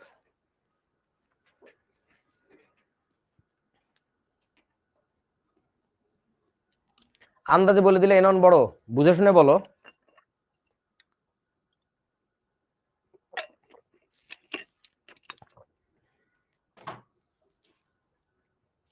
আচ্ছা দেখো, সেই আগের টেকনিক অ্যাপ্লাই করতেছি, এবার আমাদের বলা লাগবে এইটুকু কি বলেন তো, এইটুকু কি আর এইটুকু কি বলেন, এটা হচ্ছে আমাদের হবে কি n3 তো না, এইটুকু হবে হচ্ছে আমাদের ভি3, তাই না, ওয়াই অক্ষ বরাবর ভলিউম বসাইছি, তাহলে এটা ভি3, আর এটা হচ্ছে আমাদের ভি2। আচ্ছা তাহলে এবার আমরা কি করব, এবার লিখবো হচ্ছে যেটা, সেটা হচ্ছে চোখে দেখা যায়, এটা বলতে হবে, এই যে চোখে দেখা যায় ভি2 ইজ গ্রেটার দ্যান কত, ভি3, চোখে দেখা যায় ভাই, চোখে দেখা যায় ভি2 ইজ গ্রেটার দ্যান ভি3, ওকে ওকে। এবার কি বলবো, এবার বলবো আজা, বলো এবার কার কার মধ্যে রিলেশন বের করবো আমরা, কার কার মধ্যে রিলেশন লিখবো খাতায়, আমাদের জ্ঞান থেকে আমরা কি কার কার রিলেশন লিখবো বলো, টি তো কনস্ট্যান্ট করে ফেলাই ধুয়ে দিছি, সাবাস ভি আর এন, কারণ ভলিউমটাকে নাচাচ্ছি আমরা, উঠাচ্ছি বাড়াচ্ছি, আর এনটাকে নাচাচ্ছি, তাহলে ভি আর এন এর মধ্যে রিলেশন কি বলেন তাড়াতাড়ি বলেন, ভি সমানুপাতিক কি ছিল, এন, মনে আছে কার সূত্র, কার সূত্র, অ্যাভোগাড্রো, অ্যাভোগাড্রো, তাহলে কথা তো হয়েই গেল, তাহলে কথা তো ওইটাই হয়ে গেল বিআই সাহেব। কি হয়ে গেল? যেহেতু ভলিউম টু বড়, আর ভলিউম বড় হওয়ার মানে কি মোল নাম্বারও বড় হয়, যে মুহূর্তের ভি বড়, যে মুহূর্তের ভি বড় ওই মুহূর্তের এনও বড়, সমানুপাতিক সম্পর্ক। তো ভি টু যদি বড় হয় তার মানে আমরা কি বলবো এন টু ও বড়, অতএব এন টু বড়, কার চেয়ে বড়? ওই পাশেরটার চেয়ে, এন থ্রি এর চেয়ে। অতএব বলা যায় এই এন থ্রি এই পাশে, এন টু যদি এই পাশে, এন ওয়ান এই পাশে হবে, তাহলে এন ওয়ান এন টু এটা হবে হচ্ছে N three. and this is nothing but your desired answer bro, that's your answer. n1 টা বড় হবে। আগের বার কি আসছিল খেয়াল করো, p1 টা ছোট আসছিল। মুখস্থ করে বলবা তো মরবা ভাই, মুখস্থ করে বলবা তো মরবা একদম। মানে this is really what we call love for mathematics, not being emotional, just being 100% logical and calculative. মজা। আচ্ছা, এবার তোমাদের একটা কাজ দেই, সেটা হলো ধরো আমি একটা বয়েলের কার্ভ আঁকছি, বয়েলের গ্রাফ। সো বয়েলের গ্রাফটা কেমন হয়? এক্স অক্ষে তিনি রাখছিলেন ভি আর ওয়াই অক্ষে তিনি রাখছিলেন পি। এখানে অনেকে অনেক কথা বলবে যে স্বাধীন চলক অধীন চলক, এগুলো পুরো ফালতু কথা, ফালতু টু দি পাওয়ার ফালতু কথা আর কি। ডাজন্ট রিয়েলি ম্যাটার কারে কোন অক্ষে রাখবে, এটা তোমার স্বাধীনতা, ঠিক আছে? আচ্ছা, তো গ্রাফটা কেমন হয় আমরা একটু আগে দেখছিলাম, যে আয়াতাকার অধিবৃত্ত স্টাইল ধরে নাও, ব্যাপারটা অনেকটা এরকম আঁকলাম আর কি। হইছে বাবা, মাফ করো আমাকে, বহু কষ্ট হয়েছে এটা আঁকতে। এখন কথা হইতেছে এই সময় কি কনস্ট্যান্ট থাকে আমরা জানি, পি আর ভি নিয়ে খেলা করলে এই সময় টেম্পারেচার কনস্ট্যান্ট থাকে, লেট ইট বি এটা ছিল টেম্পারেচার 1। সো হোয়াট ইফ এই জিনিসটা একটা কপি করা যায়, এটাকে একটু উঠাই দিলাম, এবং কি রকম জানি করব, এই তো একরকম হইলো আর কি, হইছে মোটামুটি। চলে এসো তো বন্ধু, টি1, ওহো এই যে টি1, তুমি নিচে নামো এবার। হ্যাঁ, এইটা হচ্ছে তোমার টি2, এটা হচ্ছে তোমার টি2, আর তাহলে উপরে আরো একটা যাবে, এটারে কপি করে নিয়ে যাই, উঠো, এই যে ধরো এই হইছে আর কি, বুঝে নিস, এটা হচ্ছে তোর টি3। এখন আমাকে একটু বলো কোনটা বড়, টি1 টি2 নাকি টি3? তাড়াতাড়ি বলো। চলো এটা ফিজিক্যালি চিন্তা করা শিখাই। তুমি একটু ফিজিক্যালি চিন্তা করে দেখো, যে এখান থেকে ধরো একটা ভার্টিক্যাল লাইন টানলাম এরকম, ওকে হইছে। একটু ফিজিক্যালি চিন্তা করে দেখো, কোন একটা সার্টেন ভলিউমে তোমার প্রেসার বেশি হয় কোথায়? উপরের দিকে না? প্রেসার বেশি কখন হবে? কোন একটা নির্দিষ্ট ভলিউমে, তিনটা গ্যাসই একই ভলিউমে আছে, প্রেসার বেশি হবে কোথায়? যেখানে টেম্পারেচার বেশি, টি3 সবচেয়ে বড়, শেষ, মুখে মুখে হয়ে গেছে, টি3 সবচেয়ে বড়। আর যদি আমরা ম্যাথমেটিক্যালি করতে চাই তাহলে কিভাবে করা লাগবে? ধরো আমার এইটুকু হচ্ছে কি, এটা যেহেতু 1 নিচে, তাহলে এটা হচ্ছে আমার p1, এটা হচ্ছে আমার প্রেসার 1, ওয়াই অক্ষে দেখো প্রেসার বসানো হয়েছে, আর এইটুকু হচ্ছে আমাদের কি প্রেসার 2, এইটুকু হচ্ছে আমাদের প্রেসার 2। ওকে, তাহলে এবার আমরা কি করব? এবার আমরা লিখবো হচ্ছে যেটা এখানে, চোখে দেখা যায়, চোখে দেখা যায় pressure 2 is greater than pressure 1। তারপরে কি বলবো? আজা আমরা জানি, আমরা জানি, আমরা কি জানি বলেন তো? কার কার মধ্যে রিলেশন বের করব? পি আর টি, বুঝছো না? পি আর টি এর মধ্যে রিলেশন বের করব। সো প্রেসার আর টেম্পারেচার রিলেশন কি? পি সমানুপাতিক হচ্ছে টি। প্রেসার যদি বাড়াও তাহলে টেম্পারেচারও বাড়বে in a constant volume. So এটা হচ্ছে যদি বাড়ে তাহলে এবার কি বলা যাবে? এখন আমরা বলতে পারবো, অতএব দেখো যে মুহূর্তের প্রেসার বড় ওই মুহূর্তের টেম্পারেচারও বড়, তাহলে পি2 যেহেতু বড়, পি2 যেহেতু বড় তার মানে টি2 টা বড় হবে, কার চেয়ে বড় হবে? টি1 এর চেয়ে বড় হবে। তাহলে 1 এই পাশে 2 এর পাশে, তাহলে 3 আরো এই পাশে হবে, অতএব টি3 এর চেয়ে টি2 টা ছোট হবে, তার চেয়ে ছোট হবে হচ্ছে টি1। টি1 দেখো আগে আমি যেটা বলছিলাম ওই জিনিসটাই কিন্তু পারফেক্টলি আনসার হয়ে গেছে, এই যে। সো তুমি ফিজিক্যালিও চিন্তা করতে পারো, তুমি চাইলে ম্যাথমেটিক্যালি এরকম গ্রাফ এঁকে এঁকে ভাবতে পারো আর কি, ঠিক আছে? আশা করি বুঝেছো। ওকে, এখন কিছু ফালতু গ্রাফ আছে ওগুলা নিয়ে একটু বলে দেই। সেটা হচ্ছে ধরো তোমাকে বলছে যে বয়েলের সূত্রের জন্য লগারিদম নিয়ে গ্রাফ আঁকতে, সেটা কি রকম? ভি সমানুপাতিক আমরা শিখছিলাম, ভি সমানুপাতিক আমরা শিখছিলাম 1/p।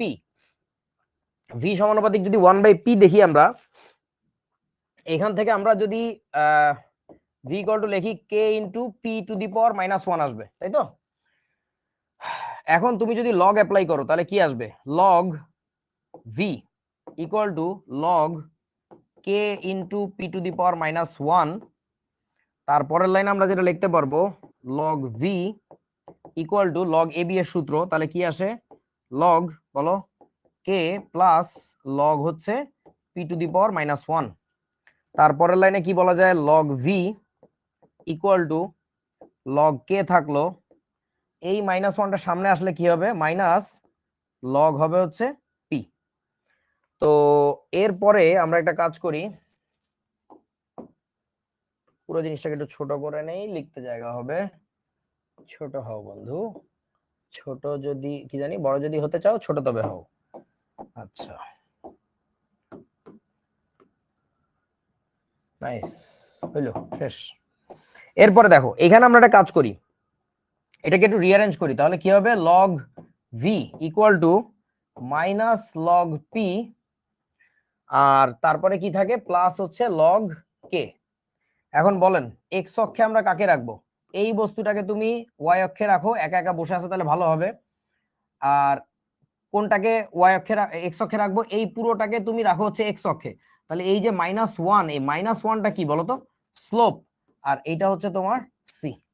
বুঝিয়াছো? ডান, নিজেরা পারবা। তাহলে এক্স অক্ষে তুমি কাকে বসাচ্ছ, এক্স অক্ষে বসাচ্ছ লগ পি কে। আমি তোমাদের জাস্ট শিখাই দিলাম যেটা তুমি চাইলে যে কাউকে যে কোনো অক্ষে রাখতে পারো, you have got full freedom. তোমার যদি এই স্বাধীনতা না আসে, তোমার যদি বই মুখস্থ করা লাগে যে বইতে এটাকে এই অক্ষে রাখছিল আমারও এটাকে এখানে রাখা লাগবে, তাহলে তুমি আসলে ম্যাথের মও বুঝো না, তুমি একটা ছাগল। এই টাইপের ছাগলামি শেখা যাবে না, ঠিক আছে? আর এইসব ছাগলামি করবা বাইরে, যে আমাদের স্টুডেন্টরা এইসব ছাগলামি পারে না, আমাদের স্টুডেন্টরা খুবই স্মার্ট। আপনার কি লাগবে ভাই বলেন না, আপনি কি চান? আপনি কি চান যে আপনার সুইমিং পুলের উপরে পানের বাটা থাকবে, আপনি পান খাইতে চান ওখানে? আমি তাও বানাই দিতে পারবো আপনার। মানে আমাদের পোলাপাইন হতে হবে এতটুকু স্মার্ট। আপনি কোন অক্ষে কি চান ভাই আপনি বলেন তো, আপনার চান্দির উপর দিয়ে অক্ষ চান না চোখের মধ্যে দিয়ে অক্ষ চান, যেটা বলবেন ওটা করে দিব। আচ্ছা তাহলে ওয়াই অক্ষে রাখবো হচ্ছে আমরা লগ ভি। তাহলে এখন মূলবিন্দু দিকে যাবে, আনসার হচ্ছে যাবে না ভাই, মূলবিন্দুর উপর দিয়ে যাবে, কোন এক জায়গা দিয়ে গেল, এই যে ধরলাম এই যে প্লাস মানে উপর দিয়ে গেল। এখন কথা হচ্ছে মূলবিন্দু থেকে কি ডানে কাত না বামে কাত ভাই? বামে কাত। ওই যে মাইনাস আছে সামনে -1, তাহলে এই যে 45 ডিগ্রি অ্যাঙ্গেলে, মানে 45 মানে 135, এই যে যোগ করতে হবে আর কি 90। ডান, বুঝিয়াছো? এই তো, এগুলা দেখে নিস বাবা, সহজ জিনিস। আমি আর পারিলাম না এবার বইখানে। সেটা হচ্ছে তোমরা বয়েল চার্লস অ্যাভোগাড্রো তিনটারই ল হচ্ছে এই একসাথে দেখাইছে কার্ভের মধ্যে, এই কোনো কাজের না, এটা জাস্ট এমনি ইন্টারনেট থেকে পাওয়া জিনিস দেখাইতেছি, মজা হবে দেখলে, তাই 3D অ্যাক্সিস বানায় দেখাইছে আর কি। আচ্ছা, আর যতগুলো গ্রাফ দেখাইছি এগুলোকে সুন্দর করে এখানে দেখানো আছে, এখানে আরো কতগুলো ক্রিয়েটিভ গ্রাফ আছে, এগুলো তোমরা বোঝার চেষ্টা করবা। যদি না বোঝো গ্রুপে পোস্ট করবা স্ক্রিনশট নিয়ে যে এতটুকু বুঝি নাই, ইনশাআল্লাহ আমরা বুঝাই দিব আর কি, ঠিক আছে? আর ওই যে T1 T2 T3 P1 P2 P3 এগুলো রিলেশনশিপ এখানে দেখানো আছে, হোপফুলি বুঝবা আর কি। সো আজকের ক্লাস আমাদের এই পর্যন্তই ছিল। Thank you everyone, good luck, tata.